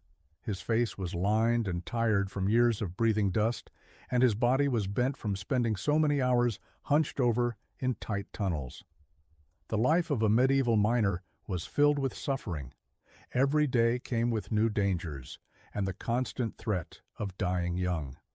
Still, people kept working in the mines because there were few other ways to survive. Mining towns in medieval England were like small worlds of their own. Built in valleys and hillsides wherever metal or coal could be found, these communities were cut off from the farms and fields of ordinary life. Here, the peaceful rhythms of farming were replaced by hard labor, loud tools, and the fear of cave-ins, gas, and accidents. Edmund's village was typical. Small stone cottages lined muddy roads packed closely together. The walls were darkened by layers of fine dust that hung in the air and settled on everything: clothing, skin, even food. It was inescapable, and it made every breath a little harder. The air itself seemed heavy with particles, and even on the clearest days, a haze hung over the community that spoke of the industrial activity below ground. Children played in streets stained black with soot, their games often interrupted by the rumbling sounds of carts hauling ore to the surface or the ominous creaking of the wooden structures that supported the mine entrances. The social hierarchy in these mining communities was rigid and unforgiving. At the top were the mine owners, often wealthy merchants or minor nobles who had purchased extraction rights from the crown. These men rarely set foot in the actual mines, instead managing their operations from comfortable manor houses located at safe distances from the industrial squalor. Below them were the overseers and foremen, men who had usually worked their way up from the ranks of ordinary miners and now served as the owner's representatives underground. Their job was to ensure maximum production while keeping costs as low as possible, a mandate that often put them at odds with the safety and welfare of the workers under their command. The miners themselves occupied the bottom rung of this hierarchy. They were typically divided into several categories based on their skills and the dangers they faced. The hewers were the most skilled and best-paid miners responsible for cutting coal or ore from the rock face using picks and hammers. This was backbreaking work that required both strength and technique, as a poorly placed blow could bring down a section of tunnel or fail to extract the valuable materials efficiently. The hewers worked in spaces so cramped that they often had to lie on their sides or work in crouched positions for hours at a time, their muscles screaming in protest as they chipped away at the unforgiving stone. Behind the hewers came the haulers, usually younger men or boys, who were responsible for loading the extracted materials into baskets or crude carts and transporting them to the surface.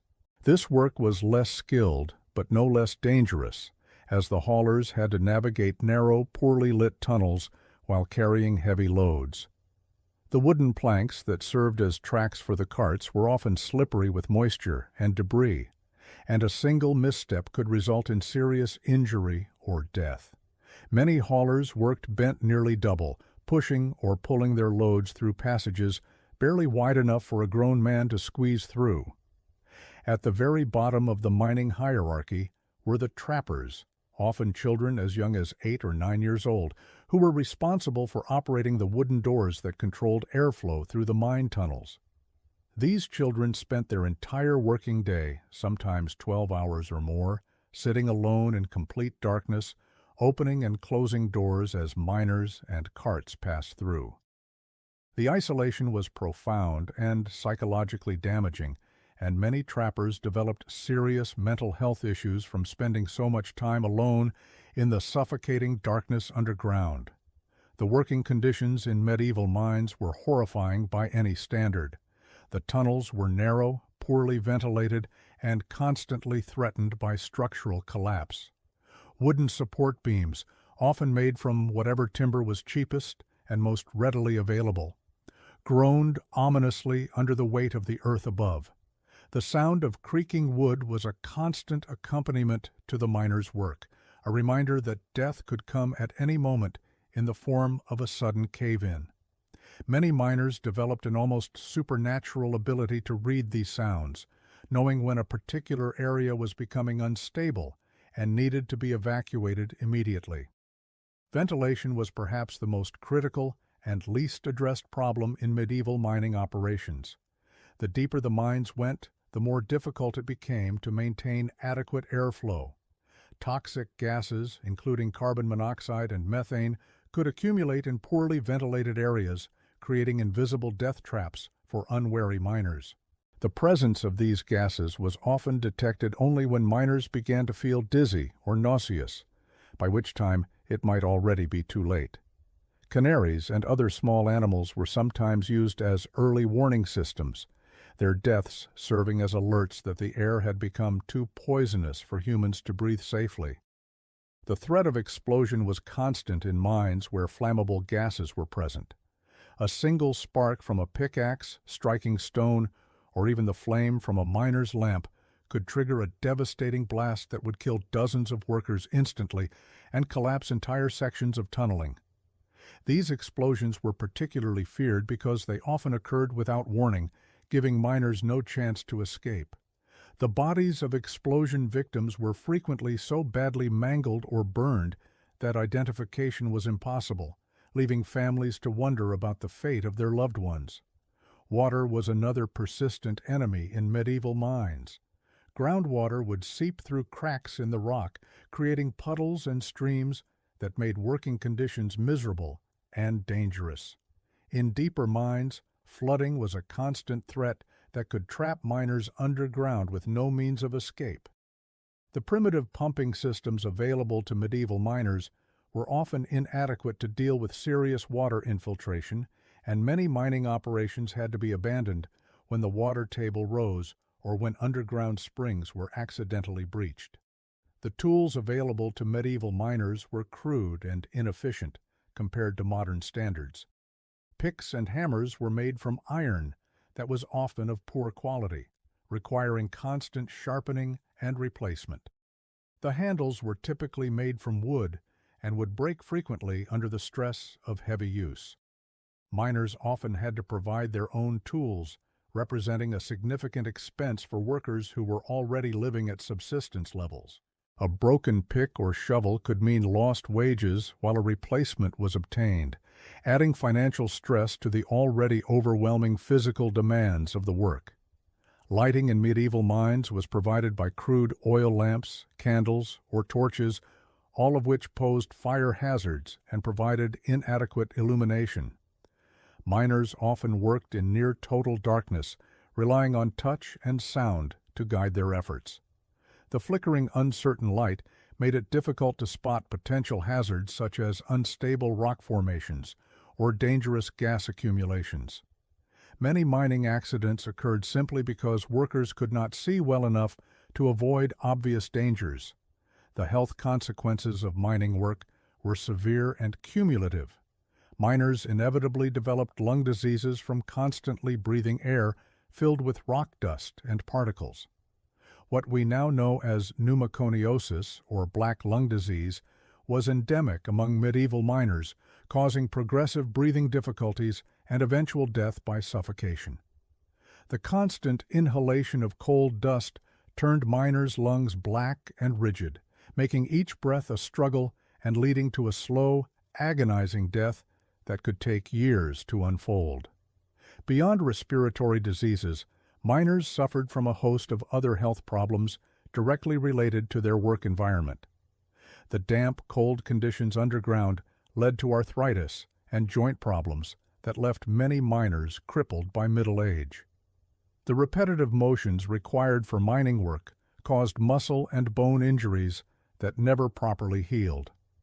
Cuts and wounds were common and often became infected in the unsanitary conditions underground, leading to serious complications or death from blood poisoning. The psychological toll of mining work was equally devastating, though less well understood in medieval times. The constant fear of death or injury, combined with the isolation and darkness of underground work, led many miners to develop what we would now recognize as severe anxiety and depression. The knowledge that each day could be their last created a fatalistic attitude among many miners who turned to alcohol or other forms of escape to cope with the unbearable stress of their daily existence. Medical care for miners was virtually non-existent in medieval times. Most mining communities were located in remote areas far from any qualified physicians or hospitals. When miners were injured on the job, they had to rely on whatever folk remedies and primitive first aid were available from their fellow workers. Serious injuries often meant death, as there was no way to provide the kind of surgical intervention or ongoing medical care that might save a critically injured person. The families of miners lived in constant fear and uncertainty. Wives never knew whether their husbands would return home at the end of each shift. And children grew up understanding that their fathers engaged in work that could kill them at any moment. This atmosphere of perpetual anxiety affected entire mining communities, creating a culture of resignation and fatalism that permeated every aspect of daily life. The economic exploitation of miners was systematic and ruthless. Mine owners paid workers as little as possible while extracting maximum value from their labor. Wages were often paid in company script rather than actual money, forcing miners to purchase necessities from company stores at inflated prices. This system of debt pawnage kept miners trapped in poverty even when they were working regularly, as their wages were insufficient to cover their basic needs and pay off their accumulated debts to their employers. Housing provided by mining companies was typically substandard, consisting of crude barracks or tiny cottages that were overcrowded and poorly maintained. Entire families were often crammed into single rooms with no privacy or adequate sanitation. The company-owned housing was deliberately kept in poor condition as a means of controlling the workforce, since miners who complained about working conditions or wages could be evicted immediately, leaving them and their families homeless. The diet of mining families was severely restricted by their poverty and the remote locations of most mining operations. They subsisted mainly on bread, porridge, and whatever vegetables they could grow in small garden plots. Meat was a rare luxury, and many miners suffered from malnutrition that made them more susceptible to disease and injury. The combination of poor nutrition and hazardous working conditions created a vicious cycle of declining health that affected entire generations of mining families. Education was virtually non-existent for the children of miners. Most mining communities had no schools, and even where basic education was available, children were often required to work in the mines from a very young age to help support their families. This lack of education meant that mining families were trapped in their circumstances with no opportunity to escape to better lives. Generations of families would work in the same mines, passing down the dangers and hardships of mining life as an inevitable inheritance. The social isolation of mining communities was profound and damaging. These settlements were often located far from established towns and villages, creating insular communities with little contact with the outside world. This isolation made it difficult for miners to organize for better working conditions or to seek alternative employment. It also meant that mining communities developed their own distinct cultures that were shaped by the constant presence of danger and death. Religious life in mining communities was often dominated by fatalistic beliefs that accepted suffering and early death as God's will. Churches and clergy in mining areas preached resignation and acceptance rather than encouraging miners to demand better treatment from their employers. This religious fatalism served the interests of mine owners by discouraging worker organization and resistance while providing miners with a framework for coping with their desperate circumstances. The environmental destruction caused by medieval mining operations was extensive and long-lasting. Forests were clear-cut to provide timber for mine supports and fuel for smelting operations, leaving barren landscapes that took decades to recover. Mining waste polluted streams and rivers, killing fish and making water sources unusable for human consumption or agriculture. The air around mining operations was filled with smoke and particulate that made the surrounding areas unfit for other forms of economic activity. Women in mining communities faced particular hardships and dangers. While they typically did not work underground, they were often employed in surface operations such as sorting ore, washing coal, or operating primitive machinery. These jobs exposed them to many of the same health hazards as the underground workers, including respiratory diseases from dust exposure and injuries from dangerous equipment. Additionally, women bore the primary responsibility for maintaining households and raising children under incredibly difficult circumstances, often while dealing with the stress of having husbands and sons working in life-threatening conditions. The legal system provided little protection for miners who were injured or killed on the job. Workers had no recourse against employers who failed to provide safe working conditions, and families of miners killed in accidents received no compensation for their losses. The law generally favored property owners over workers, and miners who attempted to organize for better conditions could face criminal prosecution or violent suppression by authorities acting on behalf of mine owners. Child labor was endemic in medieval mining operations, with children as young as 6 or 7 years old being put to work in various capacities. Besides serving as trappers, children were used to sorter, carry tools, and perform other tasks that took advantage of their small size and low wage requirements. The physical and psychological damage inflicted on these child workers was severe and permanent, stunting their growth and development while exposing them to all the hazards of the mining environment. The technology available to medieval miners was primitive and dangerous. Wooden machinery was prone to failure, often with catastrophic results for workers who were operating or standing near it when it broke. The lack of safety features meant that workers were constantly exposed to moving parts, heavy loads, and unstable structures that could cause serious injury or death with little warning. Improvements in mining technology were slow to develop and even slower to be implemented, as mine owners were reluctant to invest in expensive equipment when cheap labor was readily available. Despite all these hardships, mining communities developed strong bonds of mutual support and solidarity. Miners looked out for one another underground, sharing knowledge about dangerous conditions and helping injured co-workers reach safety. Families in mining communities often shared resources and supported one another through times of particular hardship, creating networks of mutual aid that helped people survive in circumstances that would otherwise have been impossible to endure.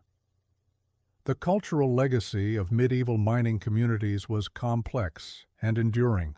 These communities developed their own folk traditions, songs, and stories that reflected the unique challenges and experiences of mining life. Many of these cultural elements survived long after the original mining operations had closed, influencing regional cultures and identities for generations. The solidarity and mutual support that characterized mining communities also contributed to the later development of labor movements and workers' rights organizations. As we consider the lives of medieval miners like Edmund, we must remember that these were not abstract historical figures, but real people who faced unimaginable hardships with courage and determination. Their suffering was not inevitable or natural, but was the result of economic and social systems that prioritize profit over human welfare. The stories of these miners and their families remind us of the importance of protecting workers' rights and ensuring that economic progress does not come at the expense of human dignity and safety. The legacy of medieval mining extends far beyond the extraction of coal and precious metals. It shaped entire regions, influenced the development of technology and industry, and created cultural traditions that persist to this day. But perhaps most importantly, it provides us with sobering lessons about the costs of unchecked economic exploitation and the resilience of human communities in the face of overwhelming adversity. As we drift off to sleep in our comfortable modern world, we might spare a thought for miners like Edmund, whose labors in the darkness helped build the foundations of our industrial civilization, and whose struggles remind us of how far we have come in protecting the dignity and welfare of working people. The medieval mining industry was a world unto itself, one defined by unimaginable hardship, constant danger, and the relentless pursuit of precious metals and minerals that fueled the medieval economy. To understand the true brutality of a miner's existence, we must venture into their dark subterranean realm, where death lurked around every corner and survival was never guaranteed. Picture, if you will, a typical mining operation in the 14th century England. The entrance to the mine yawns before you like the mouth of some primordial beast, its depth shrouded in perpetual darkness. The air that emerges carries with it the acrid smell of sulfur, the dampness of underground rivers, and something else, something that makes your stomach turn. It is the smell of fear, of sweat, of men who know they may never see daylight again. The miners themselves were a hardy breed, weathered by years of backbreaking labor in conditions that would horrify modern workers. Their faces, permanently stained with coal dust and grime, bore the marks of countless injuries. Missing fingers were common, lost to cave-ins or the crude tools they wielded. Their lungs, blackened by years of breathing in toxic particles, wheezed with every breath. Many developed what they called the black spit, a telltale sign of the lung disease that would eventually claim their lives. The working conditions inside these medieval mines defied comprehension. Tunnels barely wide enough for a man to crawl through snaked deep into the earth, following veins of ore wherever they might lead. The ceiling, often no more than roughly hewed timber and prayer, groaned ominously under the weight of thousands of tons of rock above. Water seeped constantly through the walls, creating treacherous pools and making every surface slippery with mud. Lighting was provided by flickering candles or oil lamps, their feeble glow creating dancing shadows that played tricks on the mind. These same flames posed a constant threat in mines where explosive gases accumulated, invisible and oddless, until the moment they claimed another victim in a fiery blast that could collapse entire sections of the workings. The tools available to these medieval miners were primitive in the extreme. Armed with little more than picks, shovels, and hammers, they chipped away at solid rock face by agonizing face. The sound of metal striking stone echoed endlessly through the tunnels, a rhythmic percussion that marked the slow, methodical extraction of ore. When harder rock was encountered, they would build fires against the stone face, heating it until it cracked, then dousing it with cold water to shatter it further. This dangerous technique filled the already toxic air with smoke and steam, making breathing even more difficult. Hauling the extracted ore to the surface was a Herculean task in itself. Heavy wooden buckets loaded with rocks and dirt had to be dragged through narrow passages up steep inclines and through flooded sections. The miners who performed this backbreaking work, known as haulers, often worked in teams, their bodies bent double as they struggled with loads that would challenge modern machinery. The constant threat of flooding loomed over every mining operation. Underground streams could burst through weakened walls without warning, sending torrents of water rushing through the tunnels.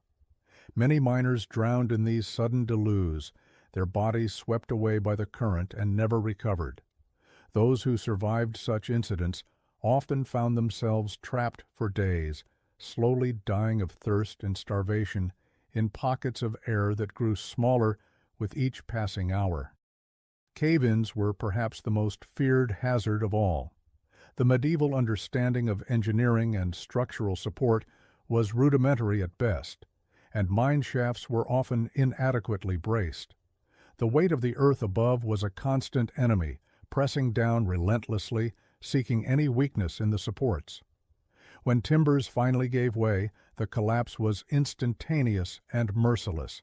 Miners caught in such disasters were either crushed immediately or trapped in small spaces, slowly suffocating as their air supply dwindled. The social structure within mining communities reflected the broader inequalities of medieval society, but with its own unique brutalities. At the bottom of the hierarchy were the common miners, men who owned nothing but their own labor and were paid a pittance for risking their lives daily. Above them were the skilled miners, those with knowledge of ore identification and tunnel construction, who commanded slightly better wages but faced the same dangers. Overseeing the operations were the mine foremen, often former miners themselves, who had survived long enough to gain experience and the trust of the mine owners. These men walked a dangerous line, pressured by their superiors to increase production while responsible for the safety of the men under their command. The mine owners themselves rarely, if ever, set foot underground, content to count their profits, while others paid the ultimate price for their wealth. The families of miners lived in a state of constant anxiety, never knowing if their husband, father, or son would return home at the end of each day. Women in mining communities bore the additional burden of maintaining households on meager wages while constantly preparing for the possibility of widowhood. Children grew up knowing that their fathers worked in a place where death was an everyday occurrence, and many were destined to follow in their footsteps, perpetuating the cycle of danger and hardship. The health consequences of mining work extended far beyond immediate injuries and deaths. The constant inhalation of dust and toxic fumes led to a variety of respiratory ailments that shortened lives and made every breath a struggle. Miners developed distinctive coughs that racked their bodies and left them spitting blood. Their joints, stressed by years of working in cramped conditions and hauling heavy loads, became arthritic and painful. Many walked with permanent stoops from years of working in low tunnels. The psychological toll was equally devastating.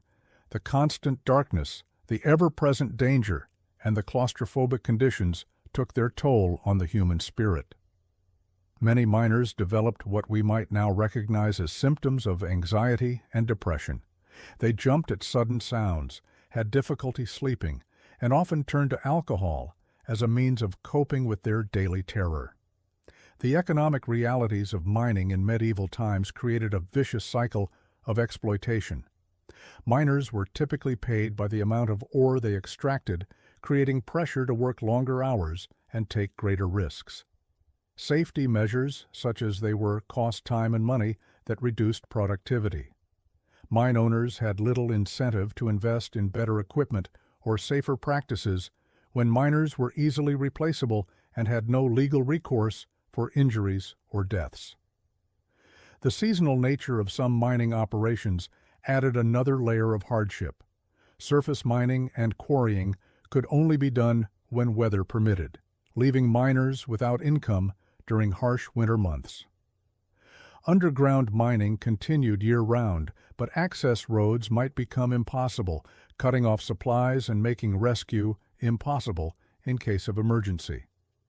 The environmental impact of medieval mining was severe and long-lasting.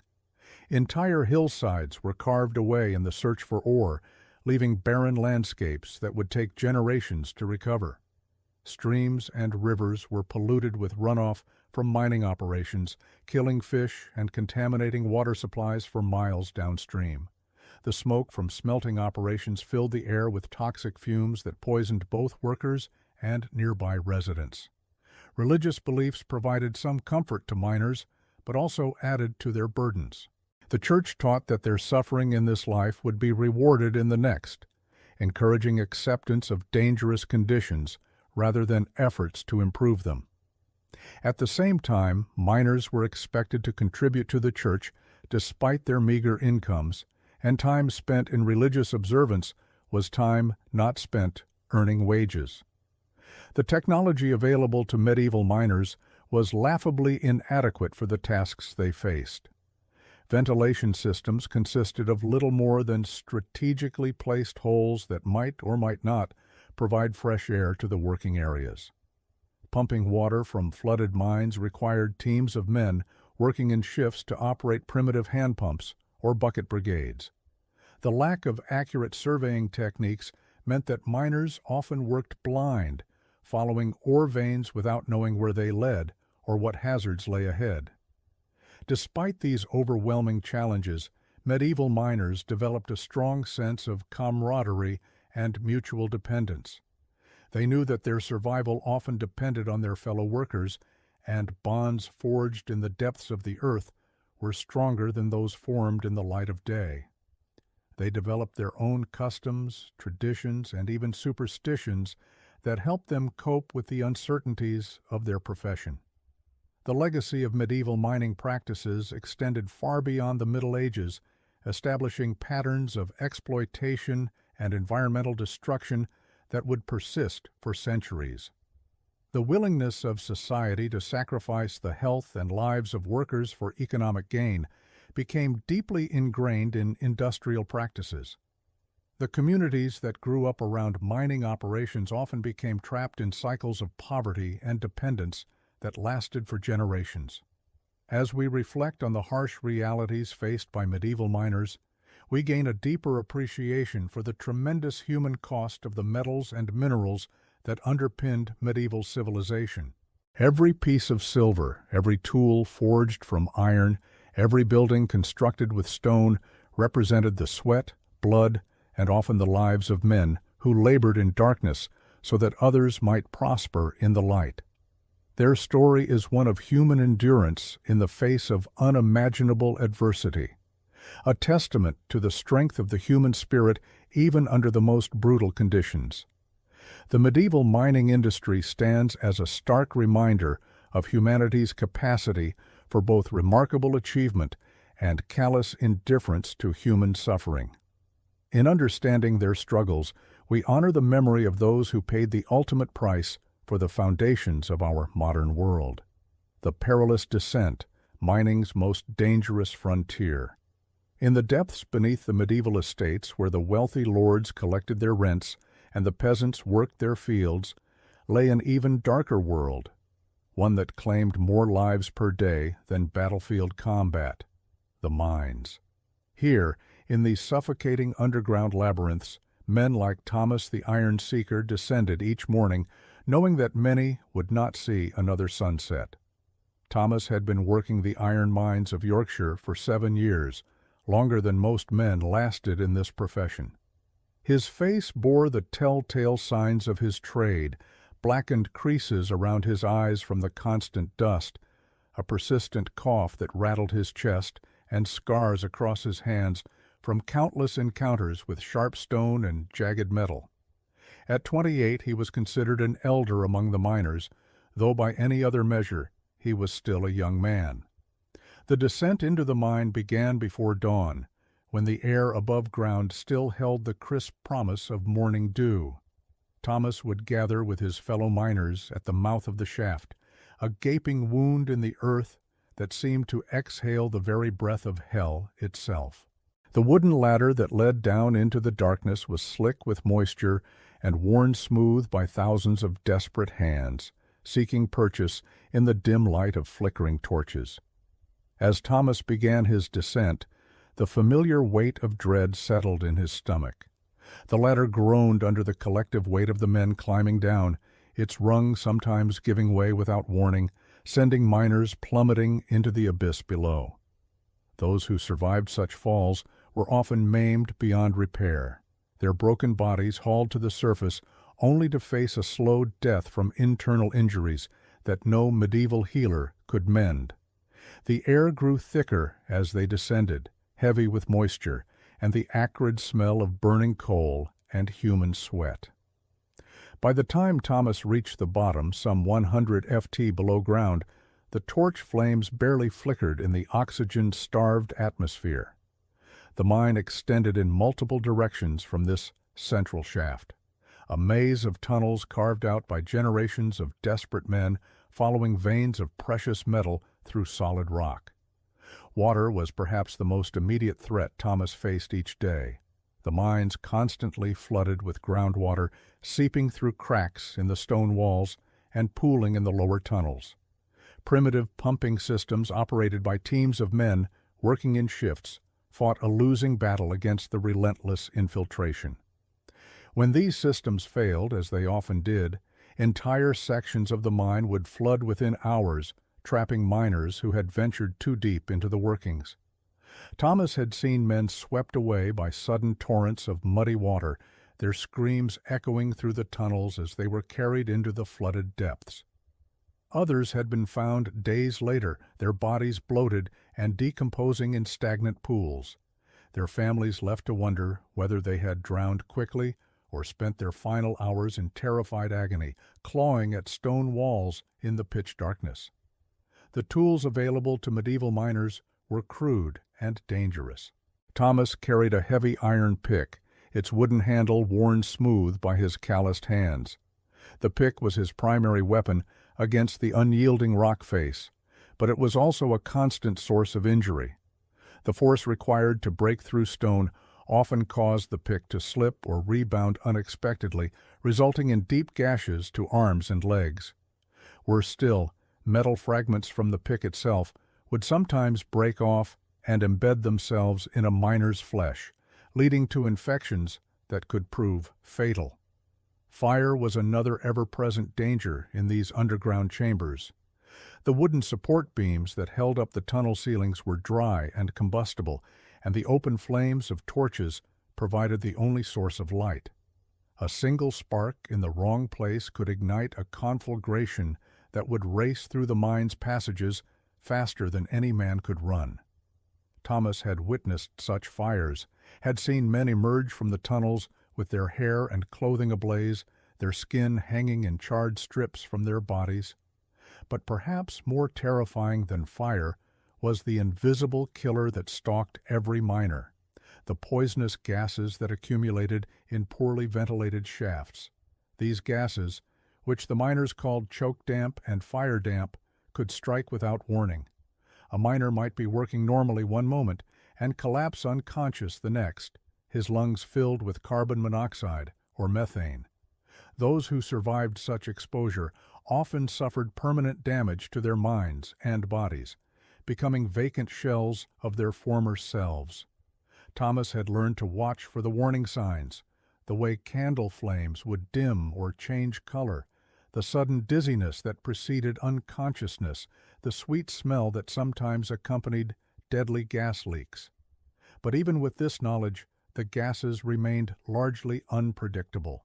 Ventilation in medieval mines was primitive at best, relying on natural air currents and crude bellow systems that often failed to provide adequate fresh air to the deepest workings. The physical toll of mining work was devastating. Men worked in cramped conditions, often crawling on their hands and knees through passages barely wide enough for a human body. The constant stooping and crouching led to permanent spinal deformities, while the repetitive motion of swinging picks caused severe joint damage. Thomas's shoulders ached constantly, and his back had developed a permanent hunch that marked him as clearly as any brand. The rock dust that filled the air with every blow of the pick was perhaps the most insidious threat of all. This fine particulate matter coated the miner's lungs, building up over months and years until breathing became a labored struggle. The condition, which would later be known as pneumoconiosis or black lung disease, was virtually universal among miners who survived long enough to develop it. Thomas could hear it in his own breathing, the wet, rattling sound that grew worse each month, the shortness of breath that came with even mild exertion. Cave-ins were a constant terror that haunted every miner's thoughts. The wooden supports that held up tunnel ceilings were often inadequate for the weight of rock and earth above. These supports would rot in the damp conditions or simply snap under excessive pressure, bringing tons of stone crashing down without warning. Thomas had been trapped by smaller cave-ins on 3 separate occasions, once spending 8 hours pinned beneath fallen timbers while rescue crews dug frantically to reach him. The psychological impact of such constant danger was profound. Many miners developed what we might now recognize as severe anxiety or post-traumatic stress disorders. They would start at sudden sounds, have nightmares about being buried alive, and some simply refused to enter the mines again, choosing poverty over the daily terror of underground work. The mines had a way of breaking men's spirits long before they broke their bodies. Safety equipment was virtually non-existent in medieval mining operations.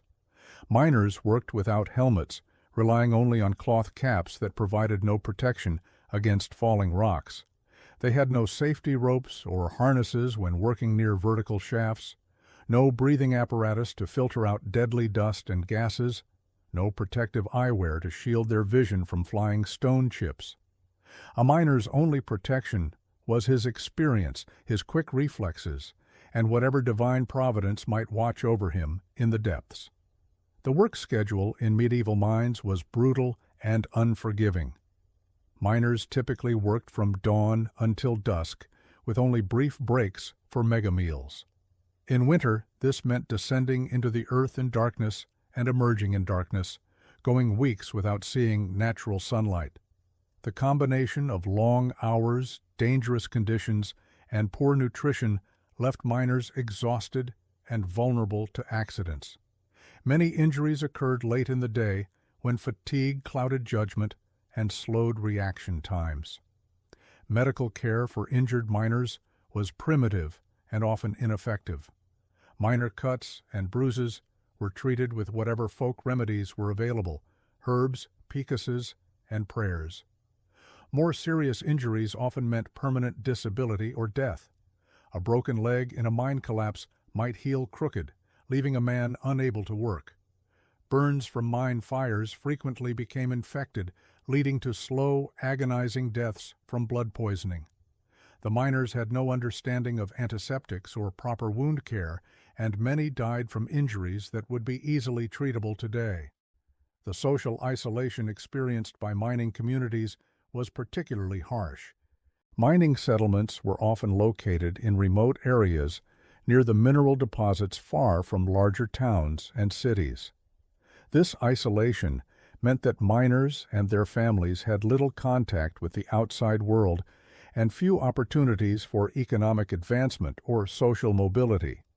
The mining camps themselves were rough, lawless places where violence and desperation were commonplace.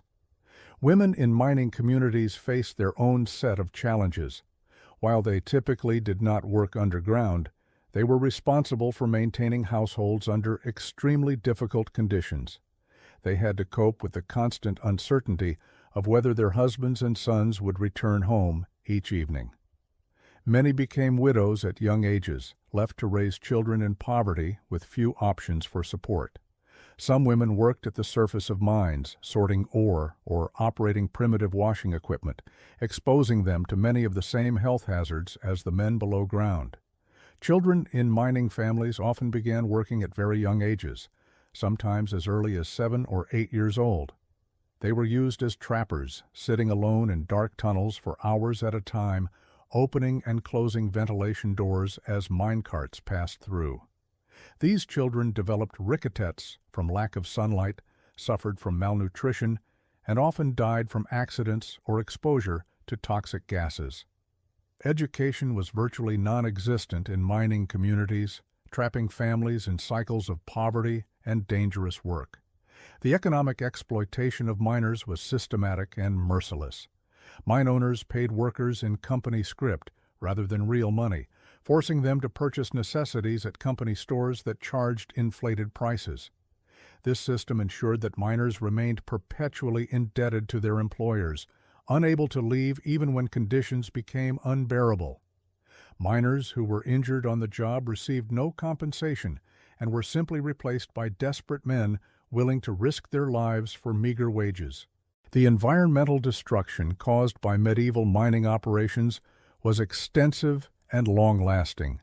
Entire hillsides were stripped away in pursuit of surface minerals, leaving barren landscapes that could not support agriculture or other forms of life. Rivers and streams were contaminated with mining waste, poisoning water supplies for miles downstream. The noise and pollution from mining operations drove away wildlife and made surrounding areas uninhabitable for other forms of economic activity. Yet, despite all these hardships, mining communities developed strong bonds of mutual support and solidarity.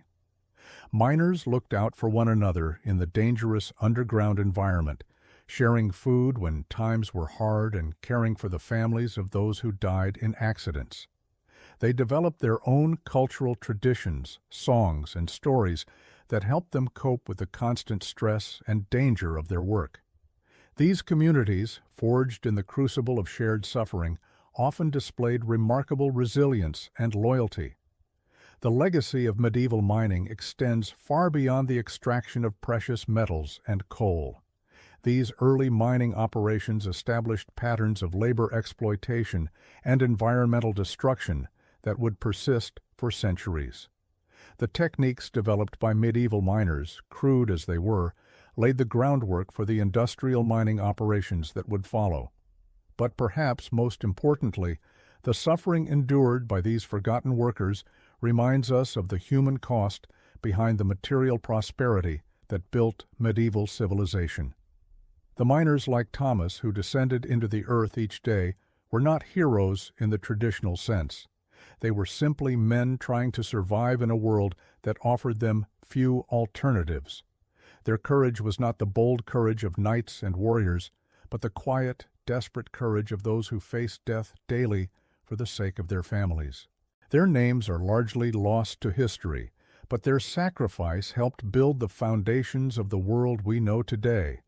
In honoring their memory, we acknowledge the debt we owe to those who labored and died in darkness so that others might live in light. Here's part 8 of the medieval miner script, continuing from where the series left off. As the first pale light of dawn crept through the narrow windows of the miners' quarters, the harsh reality of another day in the depths awaited. The sound of pickaxes against stone had barely ceased from the previous shift, when the next wave of workers began their descent into the earth's bowels. For the medieval miner, there was no respite, no moment of peace from the relentless cycle of extraction that defined their existence. The mining settlements that dotted the landscape were grim testimonies to human endurance.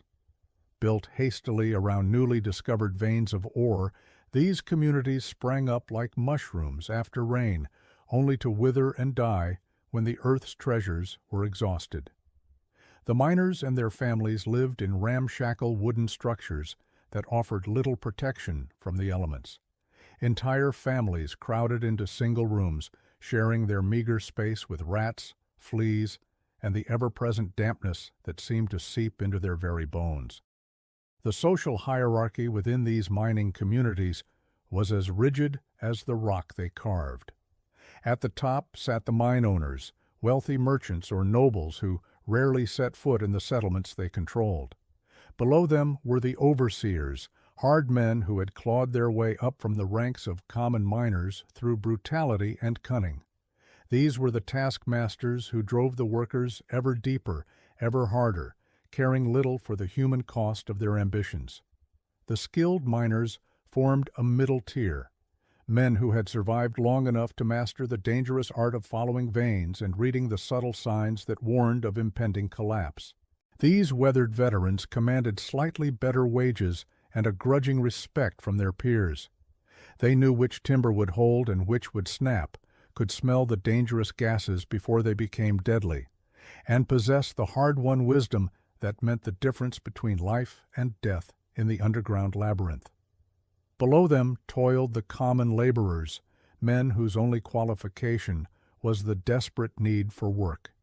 They hauled the heavy baskets of ore, cleared away debris, and performed the countless backbreaking tasks that kept the mines functioning. Their lives were measured not in years, but in the gradual accumulation of injuries and the slow poisoning of their lungs. At the very bottom of this harsh hierarchy were the children. Boys as young as 8 or 9 were sent into the narrowest passages where adult bodies could not fit, crawling through spaces barely wider than their small frames to reach pockets of ore. These child miners lived in a world of perpetual darkness, their stunted growth a testament to the malnutrition and poisonous air that surrounded them. Many never saw their 15th birthday, their young bodies broken by the relentless demands of the earth. The work itself followed a rhythm as old as human greed. Before sunrise, the miners would gather at the shaft entrance, their faces already blackened with coal, dust, and resignation.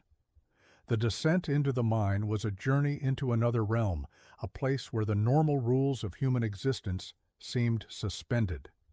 The wooden ladders that led downward creaked ominously under the weight of the workers, and more than one miner had plummeted to his death when rotten rungs gave way beneath him.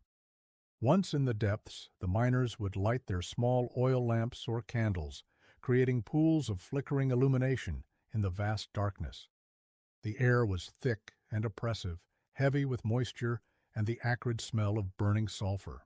Every breath was a struggle, and the constant threat of poisonous gases meant that a single careless moment could spell doom for an entire work crew. The mining techniques of the medieval period were primitive by modern standards, relying primarily on hand tools and brute force. Miners would use picks and hammers to chip away at the rock face, following veins of ore that snaked through the earth like metallic serpents. The work was exhausting, requiring hours of repetitive motion that left shoulders aching and hands raw and bleeding. When the rock proved too hard for hand tools, miners would resort to fire setting, a dangerous technique that involved building fires against the rock face to heat it, then dousing it with cold water to cause it to crack.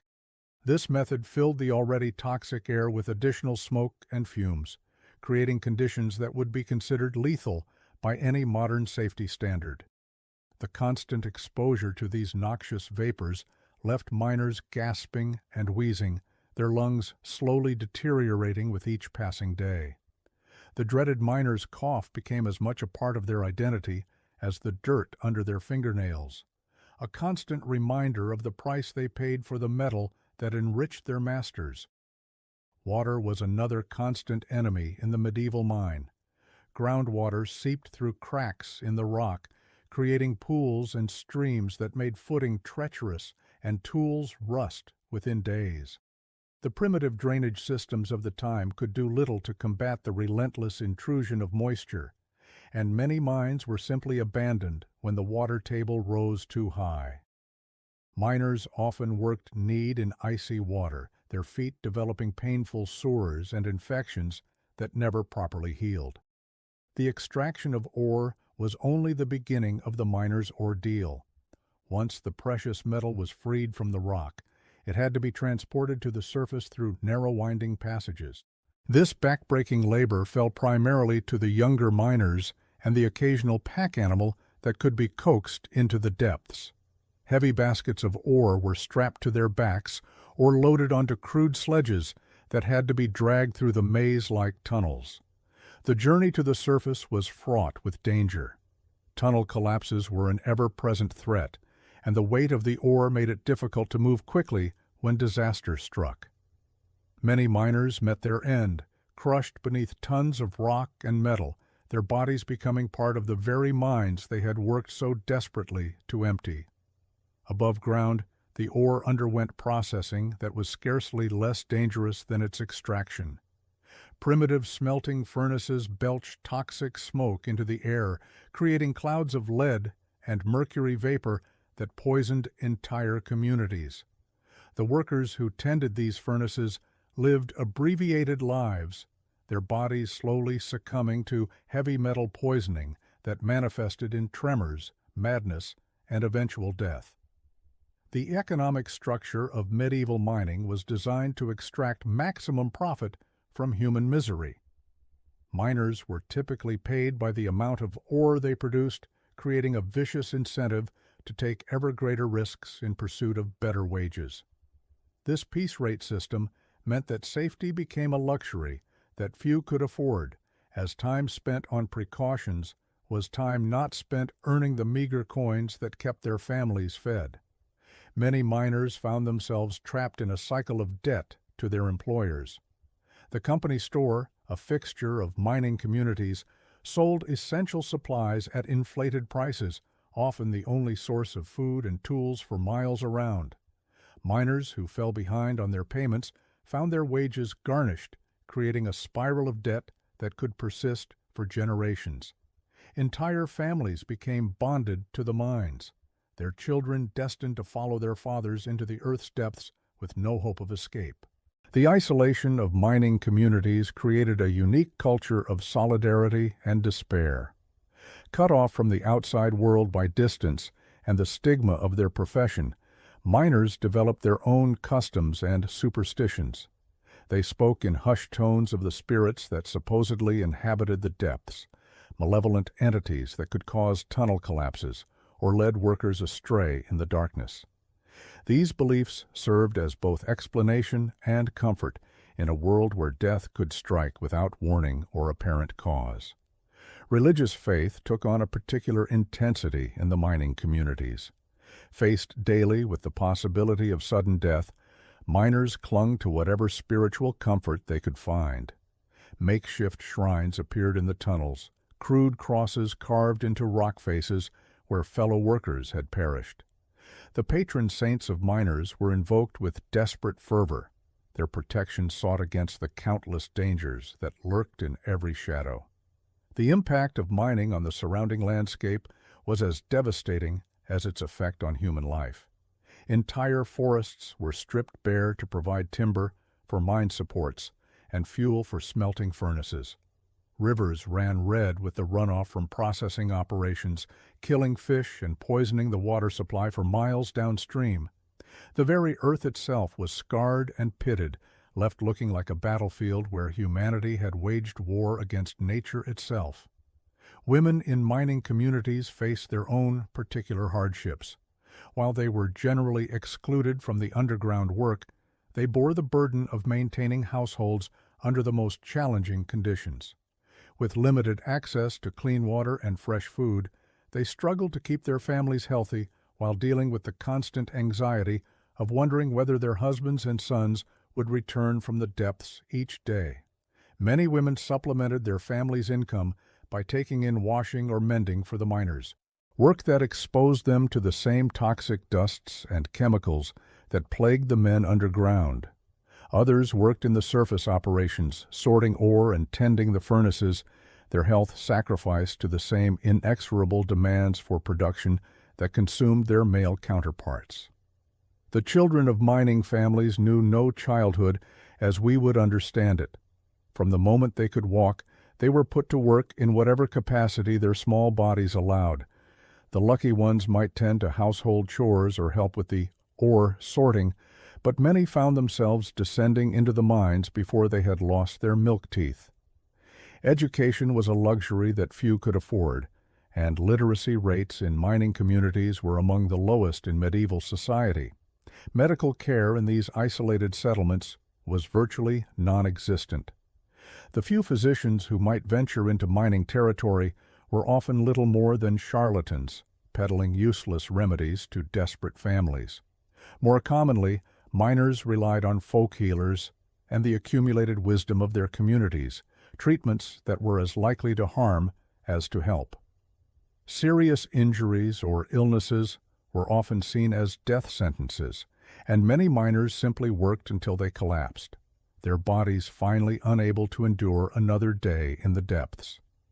The seasonal rhythms that governed most medieval life were largely absent from mining communities. The work continued regardless of weather or daylight, driven by the relentless demands of extraction and the need to service debts and obligations. Miners emerged from their shifts to find the world above had changed while they toiled in darkness, seasons passing almost unnoticed in their subterranean realm. Despite the overwhelming hardships, miners developed a fierce pride in their dangerous profession. They possessed skills and knowledge that were essential to medieval society, understanding the earth's secrets in ways that no farmer or craftsman could match. This expertise, hard-won through years of suffering and loss, became a source of identity and dignity in a world that otherwise offered them little respect. The mining communities also fostered a spirit of mutual aid that was essential for survival. When disaster struck, as it inevitably did, the entire community would mobilize to rescue trapped miners or care for the families of the dead. These bonds of solidarity, forged in the crucible of shared suffering, created relationships that transcended the usual social divisions of medieval society. As night fell over the mining settlements, the exhausted workers would gather in whatever taverns or communal spaces their communities could support. Here they would share their meager meals and stronger drink, finding temporary escape from their harsh reality in the company of those who understood their struggles. Songs would be sung, stories told, and for a few precious hours the weight of their burdens might lift slightly. But always the minds waited. In the morning, the cycle would begin anew, as it had for generations, and would continue for generations more. The medieval miner's legacy was written not in grand monuments or heroic tales, but in the slow accumulation of suffering that made possible the wealth and advancement of others. Their sacrifice, largely unrecognized and unremembered, formed the foundation upon which medieval civilization built its dreams of prosperity and power. The darkness of the mines was more than just the absence of light. It was a metaphor for the place these workers occupied in the consciousness of their society, laboring in obscurity while others basked in the wealth their suffering created. Yet, in that darkness, they found ways to preserve their humanity, to care for one another, and to endure with a dignity that no amount of hardship could entirely extinguish. Here's part 9 of the 12-part script for why life was harsh for medieval miners. History for sleep. The dangers that haunted medieval miners extended far beyond the immediate threats of cave-ins and toxic gases. Perhaps most insidious was the slow, creeping destruction that the work wrought upon their bodies over time. The very act of mining day after day, year after year, transformed these men into living monuments to human endurance and suffering.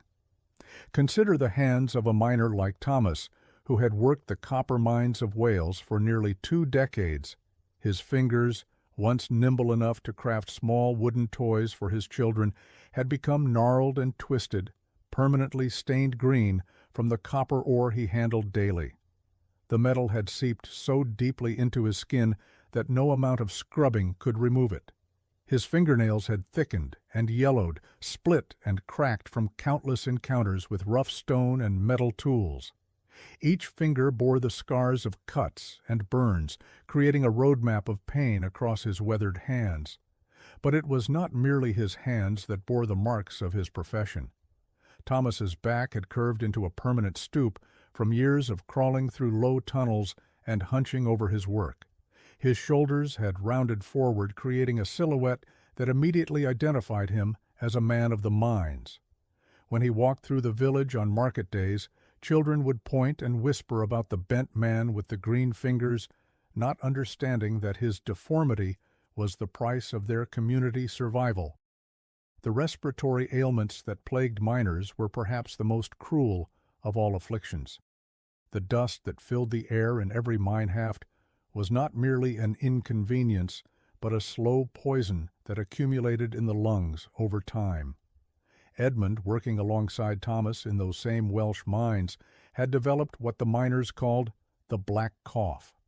It started as a simple irritation, a tickle in the throat that could be ignored during the day's labor. But as months turned to years, the cough deepened and darkened. Edmund would wake each morning to fits of violent coughing that left him gasping for air. His face flushed red with the effort. The sputum he expelled was black as coal, flecked with traces of the very ore he spent his days extracting. His breathing had become labored and wheezing, each inhalation a conscious effort rather than the automatic function it should have been. On cold mornings, the sound of his breathing could be heard throughout his small cottage, a rattling wheeze that spoke of lungs slowly filling with stone dust and metal particles. The physical toll was matched by the psychological burden that miners carried.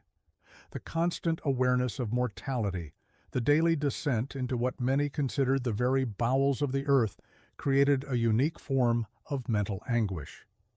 Many miners spoke of the dreams that haunted their sleep, visions of being buried alive or trapped in endless tunnels that led nowhere. Some developed an almost supernatural fear of enclosed spaces outside the mine, unable to sleep in rooms with low ceilings or feel comfortable in the small village church during Sunday services. There was also the peculiar madness that seemed to affect some miners who worked too long in the deepest shafts. They would speak of hearing voices in the darkness, of seeing faces in the rock walls that seemed to watch and follow their movements. Some claimed to hear the mountain itself speaking to them, warning of dangers or promising riches just beyond the next wall of stone. The village priests dismissed these as the ravings of men whose minds had been addled by bad air and exhaustion. But the miners themselves knew better. They understood that the earth had its own spirit, its own consciousness that revealed itself only to those who spent their lives in its depths. The social isolation experienced by mining families was another form of suffering that outsiders rarely understood. Mining communities were often located in remote areas far from the main centers of civilization. This isolation was both practical and social. Practically, mines were established wherever valuable deposits were found, regardless of the convenience of location. Socially, mining families found themselves set apart from agricultural communities by the nature of their work and the physical marks it left upon them. In many villages, miners were viewed with a mixture of pity and suspicion. Their blackened faces and hands, their persistent coughs, and their stories of underground dangers marked them as different from farmers and craftsmen. Some villagers believed that miners were cursed, that their work in the depths of the earth had somehow contaminated them spiritually as well as physically. This superstition was reinforced by the high rates of injury and death among miners, which seemed to suggest divine displeasure with their profession. The economic exploitation of miners was systematic and ruthless. Mine owners, often wealthy merchants or nobles who never set foot in the tunnels themselves, structured payment systems that kept workers perpetually indebted and dependent. The truck system was particularly pernicious. Instead of paying miners in coin, owners would provide credit at company stores where prices were inflated far beyond market rates. A miner might work for weeks only to find that his earnings barely covered the cost of basic necessities purchased from the company store. Tools and equipment were often rented to miners at exorbitant rates rather than provided as part of their employment.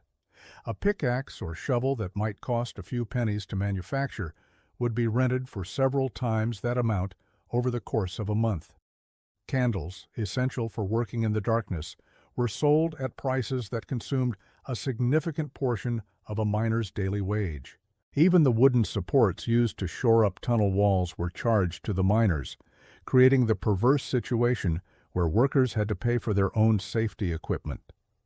Housing provided by miners was typically substandard, consisting of cramped, poorly built structures that housed multiple families in conditions that would have been considered inadequate for livestock. These company houses were often located as close as possible to the mine entrance, meaning that families lived in the constant shadow and dust of the mining operation. The air around these settlements was thick with particulates from the mines, ensuring that even children and women who never entered the tunnels suffered from respiratory problems. The diet of mining families was severely restricted by their poverty and isolation. The physical demands of mining required substantial nutrition, but miners typically subsisted on the cheapest available foods. Bread made from inferior grains, thin gruel, and occasional scraps of preserved meat constituted the bulk of their diet. Fresh vegetables and fruits were rare luxuries available only during brief seasons or on special occasions. This poor nutrition made miners more susceptible to disease and slowed their recovery from injuries. Malnutrition was particularly devastating for children in mining families. Many showed signs of rickets and other deficiency diseases, their growth stunted by inadequate food and the polluted environment in which they lived. Child mortality rates in mining communities were significantly higher than in agricultural areas, with many families losing half or more of their children before they reached adulthood. The seasonal nature of some mining operations added another layer of uncertainty to miners' lives. Weather conditions could make certain mines inaccessible for months at a time, leaving families without income during these periods. Even in mines that operated year-round, production might be suspended due to flooding, structural collapses, or depletion of easily accessible ore. During these interruptions, mining families faced starvation unless they could find alternative sources of income or support. The lack of medical care in mining communities meant that injuries and illnesses that might have been treatable elsewhere became life-threatening conditions. Broken bones healed poorly without proper setting, leaving miners permanently disabled. Infections that could have been cured with proper treatment became systemic and often fatal. The harsh working conditions and poor living situations created a cycle where miners became increasingly frail and susceptible to new ailments even as they were forced to continue working to support their families. Women in mining communities faced particular hardships. While they typically did not work in the mines themselves, they bore the burden of maintaining households under extremely difficult conditions. They had to stretch meager resources to feed and clothe their families, care for injured husbands and sons, and often take on additional work to supplement family income. Many mining wives worked as washerwomen, seamstresses, or food vendors, adding their small earnings to the family's survival fund. The constant fear that hung over mining families was perhaps the most psychologically damaging aspect of their existence. Every morning when the men descended into the mines, their wives and children faced the possibility that they might not return. The sound of the warning bell that signaled an accident in the mines could strike terror into an entire community as families rushed to learn whether their loved ones were among the victims. This perpetual anxiety took its toll on family relationships and community bonds. The stress of living with constant danger and poverty created tensions that manifested in various ways. Domestic violence was common in mining communities as men struggling with pain, fear, and frustration took out their emotions on those closest to them. Alcoholism provided a temporary escape from the harsh realities of mining life, but it also consumed resources that families could not afford to lose and often made difficult situations worse. Despite these overwhelming challenges, mining families developed remarkable resilience and solidarity. They created support networks that helped them survive the worst hardships. When a miner was killed or seriously injured, the community would rally to support his family, sharing what little they had to ensure that widows and orphans did not starve. These informal welfare systems were essential for survival in communities where formal assistance was non-existent. The cultural traditions that emerged from mining communities reflected both their hardships and their strength. Songs and stories passed down through generations told of heroic miners who sacrificed themselves to save their comrades, of the spirits that supposedly dwelt in the depths of the earth, and of the hope for better times that sustained families through their darkest hours. These traditions helped create a sense of identity and purpose that transcended the immediate suffering of daily life. Religious faith played a complex role in mining communities. Many miners and their families found comfort in the belief that their suffering in this world would be rewarded in the next. They attended church services when possible and participated in religious festivals that provided brief respites from their labors. However, some questioned why a benevolent God would allow such suffering to exist, and this theological struggle added another dimension to their psychological burden. The education of children in mining families was severely limited. Most could not afford to send their children to school, and many needed their children's labor to supplement family income. As a result, literacy rates in mining communities were extremely low, and children typically followed their parents into the mines as soon as they were physically capable of doing the work. This perpetuated the cycle of poverty and limited opportunities for social mobility. The environmental destruction caused by medieval mining operations affected entire regions for generations. Strip mining and open-pit operations left landscapes scarred and barren. The processing of OES often involved techniques that contaminated soil and water sources with toxic substances. Mercury used in gold extraction poisoned rivers and streams, killing fish and making water unsafe for consumption. Lead mining operations left behind waste that continued to leach toxic substances into the environment long after the mines were abandoned. These environmental impacts had direct consequences for the health of mining communities. Children playing in areas contaminated by mining waste were exposed to toxic substances that caused developmental problems and lifelong health issues. Families who relied on local water sources found themselves consuming water tainted with heavy metals and other dangerous compounds. The dust and particulates from mining operations settled on crops and pastures, contaminating the food supply and affecting livestock. The technological limitations of medieval mining meant that operations were extraordinarily wasteful and dangerous. Without proper ventilation systems, miners worked in atmospheres that were often barely breathable. The lack of sophisticated pumping mechanisms meant that mines frequently flooded, drowning workers or forcing the abandonment of valuable deposits. Primitive lighting systems using candles or oil lamps created constant fire hazards in environments often filled with combustible gases. The tools available to medieval miners were crude and inefficient, requiring enormous amounts of human energy to accomplish tasks that later technology would make relatively simple. Miners spent countless hours chipping away at rock faces with hand tools, their progress measured in inches rather than feet.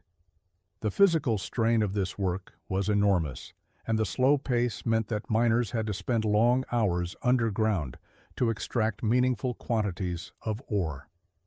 As we consider the complete picture of life for medieval miners and their families, we see a form of human suffering that encompassed every aspect of existence. From the moment they were born into mining communities until their often premature deaths, these individuals faced challenges that tested the very limits of human endurance.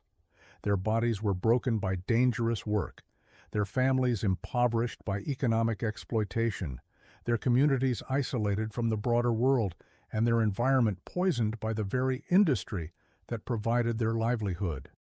Yet through all these hardships, medieval miners demonstrated remarkable courage and resilience. They faced each day knowing the dangers that awaited them underground. Yet they descended into the darkness because their families depended on their labor. They created communities of mutual support in the harshest of circumstances and maintained their humanity in the face of dehumanizing conditions. Their sacrifice provided the raw materials that built medieval civilization. From the iron that forged weapons and tools to the precious metals that created works of art and symbols of power, the legacy of these medieval miners extends far beyond their immediate historical context. Their struggles laid the foundation for later labor movements that would fight for worker safety, fair wages, and humane working conditions.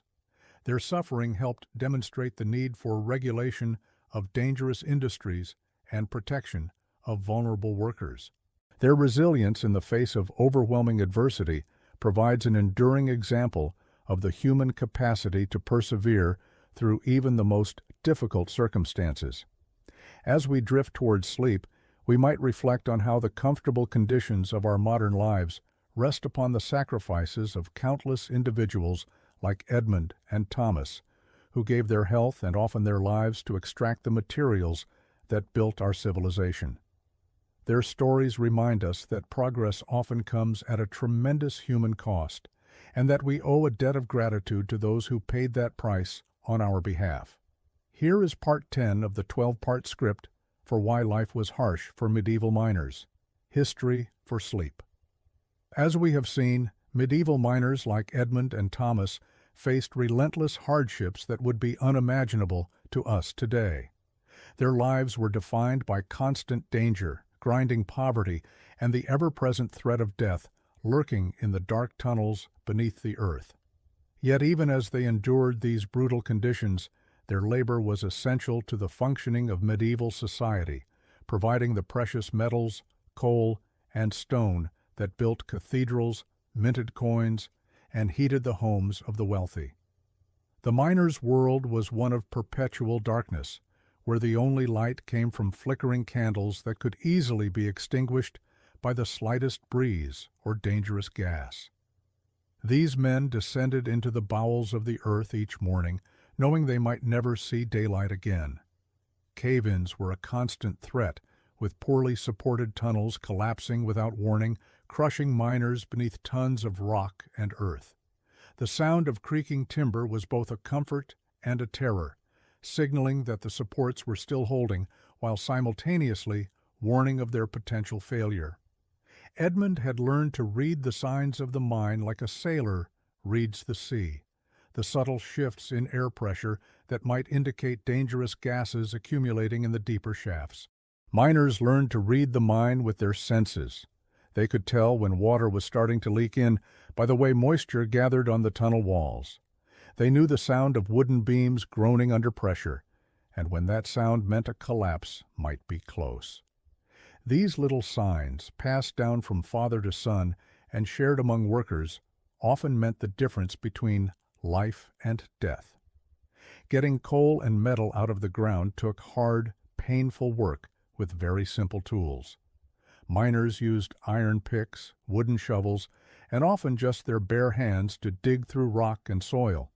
It was exhausting work, swinging heavy tools over and over, hour after hour, often in spaces so tight they couldn't even stand up straight. Their bodies showed the damage. Years of bending over left their backs permanently curved. Their hands were rough and scarred from sharp rocks and tools. And the black coal dust was everywhere, on their skin, in their lungs, and deep in every line on their faces. Thomas, one of the miners, often worked in tunnels so narrow that he had to lie on his side just to reach the coal. It was an awful position, putting painful pressure on his shoulders and hips. But it was the only way to get to the valuable coal hidden deep in the rock. He would spend the entire day like that. When he finally crawled out of the mine, his body was so sore he could barely move. The tunnels were always damp. The wetness soaked into his bones, making his joints ache constantly. They never really healed. Air inside the mines was another danger. There was almost no system to bring in fresh air. Most miners had to breathe stale, heavy air that was low in oxygen. Worse still, poisonous gases could build up in the tunnels. One of the most feared was called fire damp, a mix of methane and other gases that came out of coal seams. You couldn't see it or smell it, but it could explode without warning, tearing through the mine in an instant.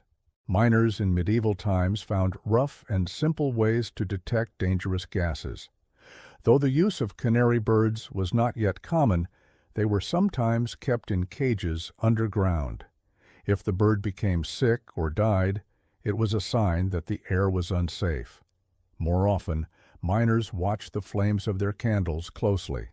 If the flame burned low, flickered strangely, or went out, it could mean there were harmful gases in the air. Some older miners said they could smell or even taste certain gases, but by the time they noticed, it was often already too late. Water was another constant threat in the mines. Underground streams and heavy rain could turn tunnels into deadly traps. Sometimes miners drowned when tunnels flooded without warning. The ways to remove water were very basic, just hand-dug trenches and wooden channels. These often got blocked or couldn't handle large amounts of water.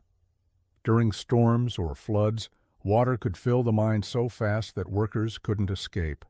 Edmund would never forget one terrible winter. A spring deep underground flooded the mine where his brother worked. The water rose so quickly that some miners couldn't make it out in time. People tried to help, but the pumps and buckets of the time were far too slow. It took weeks to remove enough water to reach the trapped men.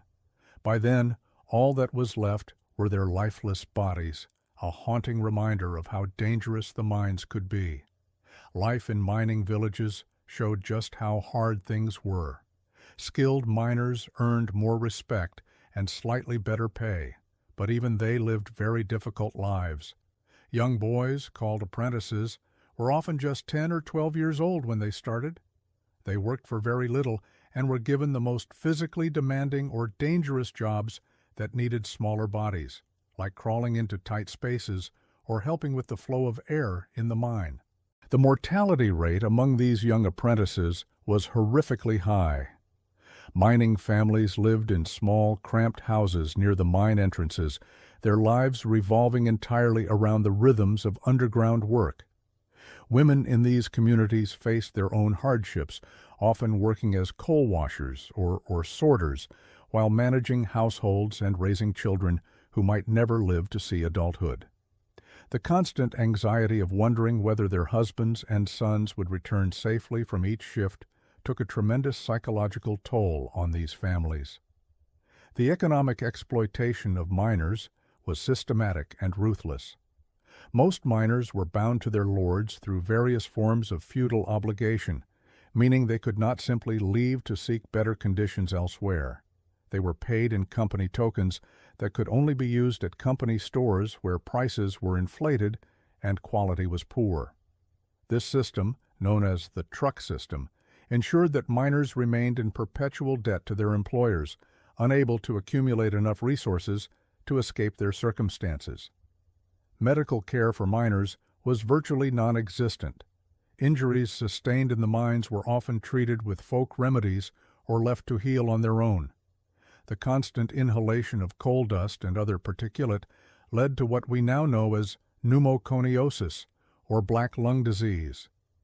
Though medieval people had no understanding of this condition, miners would gradually develop severe breathing problems, chronic coughs, and eventually suffocate as their lungs filled with scar tissue and accumulated debris. Thomas had watched his father slowly waste away from what the miners called the Black Death of the lungs. The older man's breathing had become increasingly labored over the years, his coughs producing black phlegm that spoke to the accumulation of coal dust in his respiratory system. In his final months, he could barely walk across the room without gasping for air. His once strong body reduced to a shadow of its former self.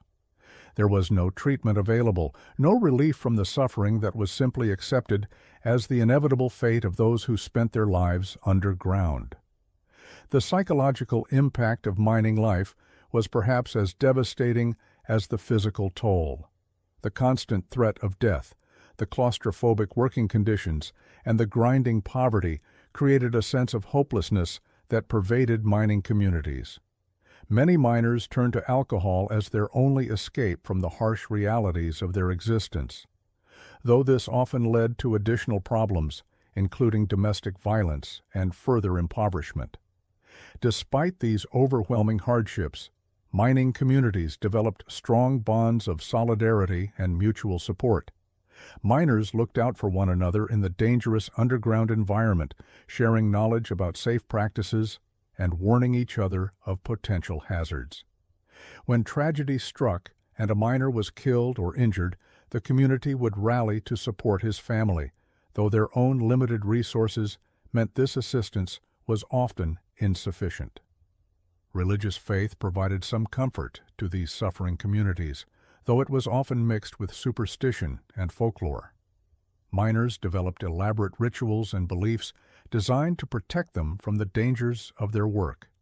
They would pray to specific saints for protection, carry religious amulets into the mines, and observe various tabos believed to prevent accidents. The church, while offering spiritual comfort, also reinforced the social order that kept miners in their oppressed state, teaching them to accept their suffering as God's will. The mining settlements themselves were often isolated from the broader medieval world, creating insular communities where the harsh realities of underground work shaped every aspect of daily life. These towns and villages grew up around mine entrances, their very existence dependent on the continued extraction of valuable materials from the earth.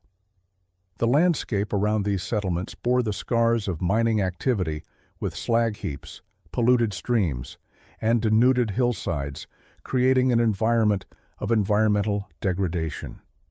The contrast between the wealth generated by mining and the poverty of those who did the actual work was stark and painful. The precious metals extracted by miners were transformed into coins that would never touch their hands, jewelry that would never adorn their families, and ornamental objects that decorated the homes of the wealthy. The coal they mined heated grand castles and manor houses, while their own families shivered in poorly constructed hyvels. Edmund often reflected on this bitter irony as he hauled loads of silver ore to the surface. Each bucket he carried represented wealth beyond his imagination, yet he would receive only a few copper coins for his day's labor. The silver would be refined and minted into currency that would facilitate trade across Europe, enriching merchants and nobles, while the man who risked his life to extract it from the earth remained in grinding poverty. The long-term health effects of mining work were devastating and irreversible. Beyond the respiratory diseases caused by dust inhalation, miners suffered from a variety of other conditions related to their work environment. The constant moisture and poor hygiene in the mines led to skin diseases and infections. The physical demands of the work caused premature arthritis and joint problems. The stress and poor nutrition weakened immune systems, making miners susceptible to various diseases that swept through their communities. The average lifespan of a medieval miner was significantly shorter than that of people in other occupations. Many died in mining accidents before reaching middle age, while others succumbed to occupational diseases in their 30s and 40s. Those who survived long enough to become too weak for underground work often faced destitution in their final years, as there were no systems of social support for disabled or elderly workers. Mining technology in the medieval period was primitive and dangerous, relying heavily on human muscle power and simple tools. The lack of proper engineering knowledge meant that mines were often poorly planned and constructed with inadequate support systems and no consideration for worker safety.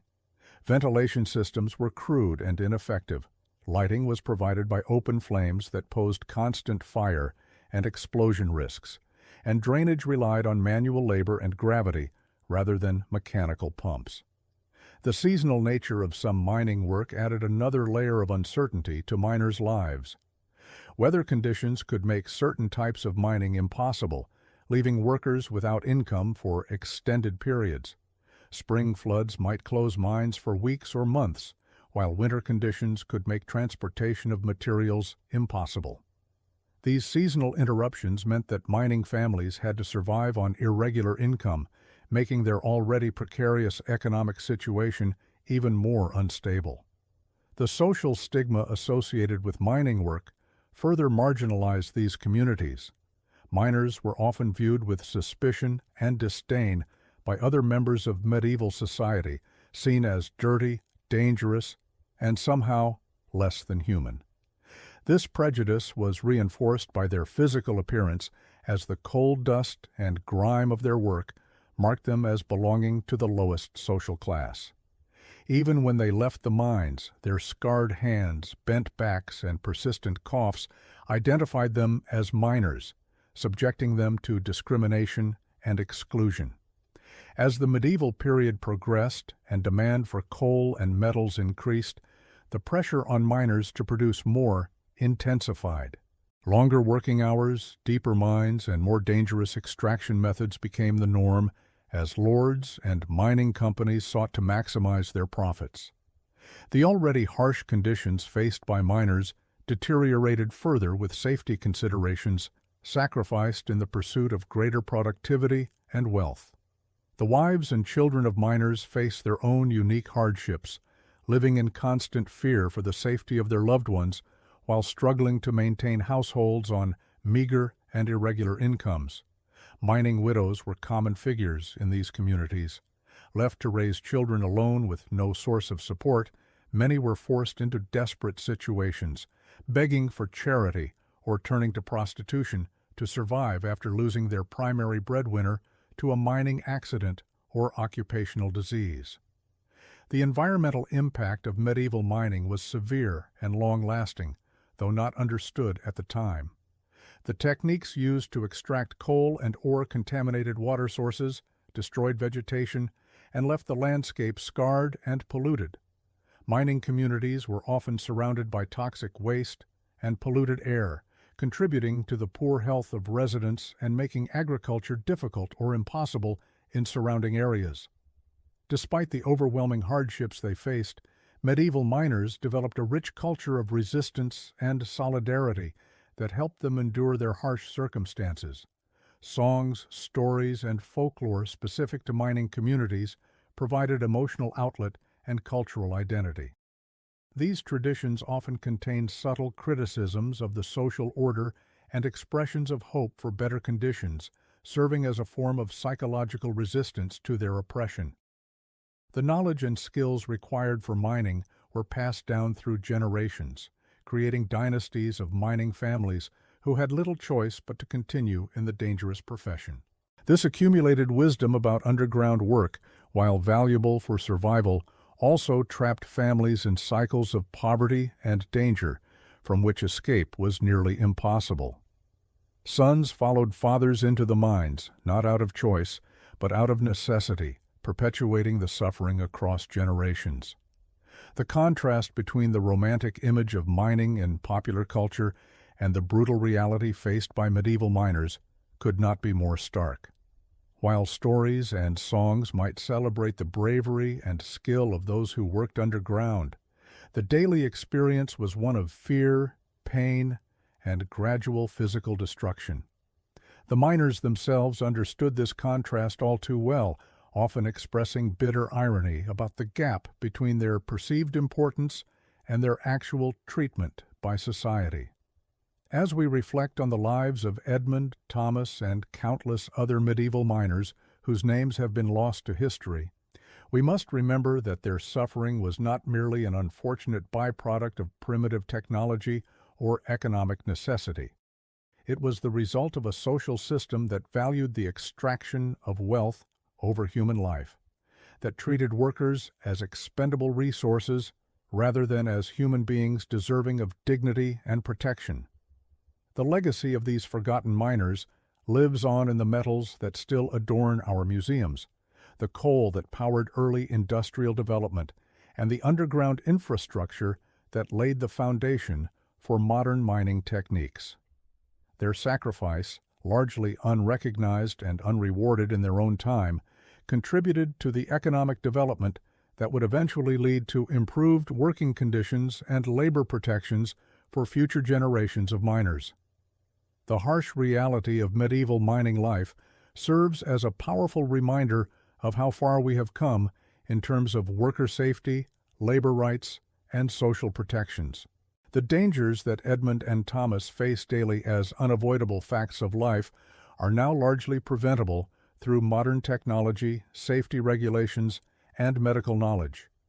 Yet, their story also reminds us that progress is not inevitable, and that the protections we now take for granted were won through centuries of struggle and sacrifice. In the flickering candlelight of medieval mines, among the constant dangers of cave-ins and toxic gases, in the face of poverty and social marginalization, these miners demonstrated a resilience and dignity that speaks to the fundamental strength of the human spirit. Their lives may have been harsh beyond our imagination, but they were not without meaning, purpose, or the quiet heroism of those who endure suffering while continuing to hope for something better. Part 11. The Human Cost of Medieval Mining.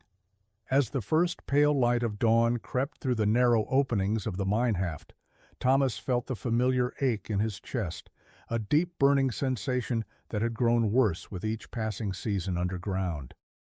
The blackened phlegm he coughed up each morning served as a grim reminder of the price his body paid for the coal that warmed the hearths of those above. At 32, Thomas looked like a man of 50, his face gaunt and deeply lined. His once strong frame now bent and withered from years of crawling through passages barely wide enough for a child. The human toll of medieval mining extended far beyond the immediate dangers of cave-ins and explosions. It was a slow, inexorable grinding down of the human spirit and body, a relentless extraction not just of precious metals and coal, but of life itself. Miners like Thomas and Edmund were not merely workers. They were sacrificial offerings to the insatiable appetite of medieval industry. Their shortened lives, the hidden cost of the copper that adorned church bells, and the iron that forged the weapons of war. In the mining communities scattered across Europe's mountainous regions, the specter of premature death hung as heavy as the perpetual coal dust in the air. Wives learned to recognize the telltale signs, the gradual weakening of their husbands, the way their breathing became more labored with each passing month, the hollow look that crept into their eyes as their lungs slowly filled with the detritus of their labor. Children grew up expecting to bury their fathers before their 40th birthdays, accepting this grim reality as simply the natural order of their world. The condition that would later be known as pneumoconiosis or black lung disease was so common among medieval miners that it was simply considered an inevitable consequence of the trade. Men would joke grimly about mining cough or coal spitter's curse, dark humor serving as their only defense against a fate they knew awaited them all. The progression was always the same. First came the persistent cough, then the shortness of breath, followed by the gradual wasting away as the lungs lost their ability to draw life-sustaining air. But the physical deterioration was only part of the human cost. The psychological toll of spending one's days in darkness, constantly aware that each breath might be one's last, created a unique form of mental anguish. Miners developed what we might now recognize as symptoms of depression and anxiety, irritability, sleeplessness, and a pervasive sense of doom that seemed to emanate from the very depths of the earth itself. Many turned to ale and wine, not for pleasure, but as the only available medicine for their psychological wounds. The mining families formed tight-knit communities bound together by shared suffering and mutual dependence. In these settlements, women bore the double burden of caring for their ailing husbands while knowing that their sons would likely follow the same path into the mines. There were few alternatives. Mining towns offered little in the way of other employment, and the skills required for underground work did not easily translate to life above ground. Margaret, the wife of a tin miner in Cornwall, exemplified the quiet heroism of these mining families. Each morning she would watch her husband William descend into the earth.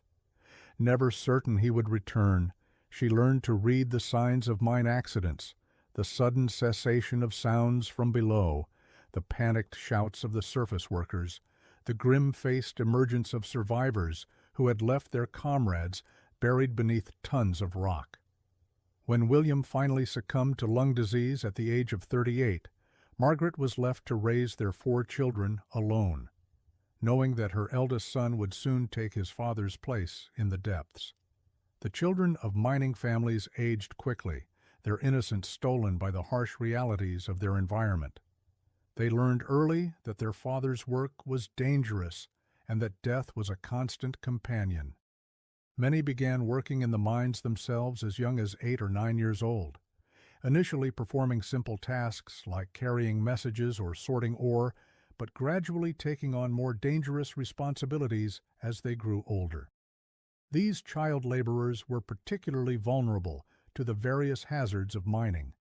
Their small size made them useful for accessing narrow passages, but also made them more susceptible to injury and less able to escape when danger struck. The social structure of mining communities reflected the brutal hierarchy of their industry. At the bottom were the common laborers who performed the most dangerous work for the least compensation. Above them were the skilled miners who possessed knowledge of tunneling techniques and ore extraction. At the top were the mine overseers and managers who rarely ventured underground themselves, but made the decisions that determined whether the workers below lived or died. The medical knowledge available to treat mining-related injuries and illnesses was primitive at best. Broken bones might be set by the local barber surgeon, but there was little understanding of internal injuries or respiratory diseases. Miners suffering from lung ailments were often told to breathe the vapors from heated herbs or to drink concoctions made from various plants, treatments that provided little more than false hope. The concept that the very air they breathed was slowly killing them was beyond the medical understanding of the time. Perhaps most tragically, the human cost of medieval mining was largely invisible to those who benefited from its products. the nobles who commissioned elaborate metalwork for their castles, the merchants who traded in precious metals, and the craftsmen who forged tools and weapons rarely gave thought to the men who had died to make their prosperity possible. The miners existed in a separate world, literally underground, their suffering hidden from view and their deaths unremarked upon by the broader society. The generational impact of mining was perhaps the cruelest aspect of all. Sons followed fathers into the mines not out of choice but out of necessity. The skills passed down from one generation to the next were not just techniques for extracting ore, but methods for surviving in an environment designed to kill. Fathers taught their sons how to read the subtle signs that warned of impending cave-ins, how to move efficiently through cramped spaces, and how to endure the constant fear that accompanied every descent into darkness. The mining families developed their own traditions and rituals around death and danger. Before entering the mines each day, many miners would say prayers or perform small rituals meant to ensure their safe return.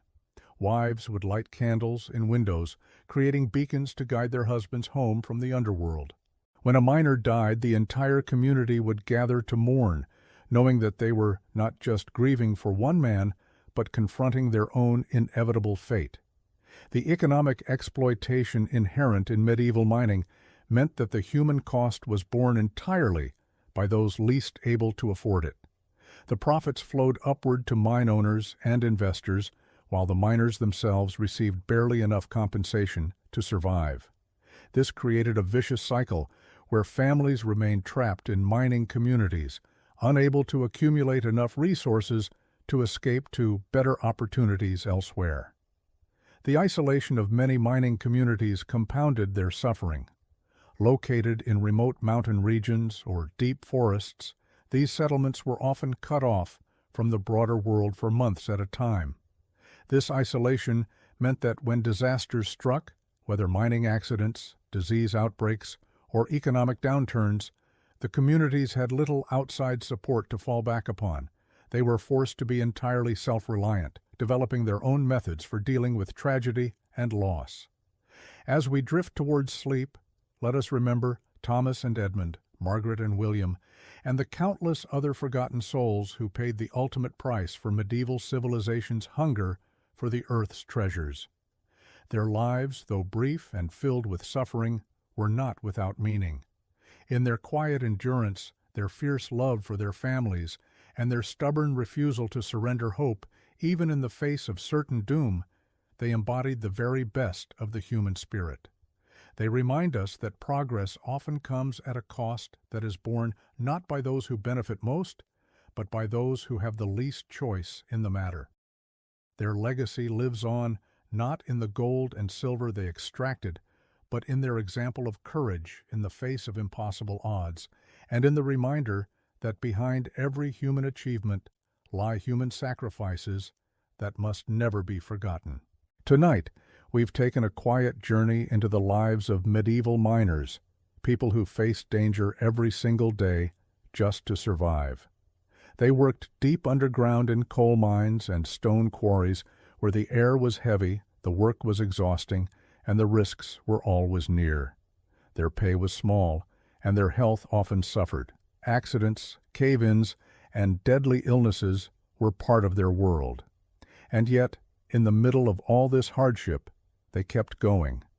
They showed a quiet strength and courage that is easy to overlook but hard to forget. These miners, though mostly forgotten by history, remind us of how strong people can be, even when life is at its hardest. As you settle into sleep, I hope you carry with you the memory of their bravery and the thought that even in the deepest, darkest tunnels, a small light of hope always found a way to shine. Good night.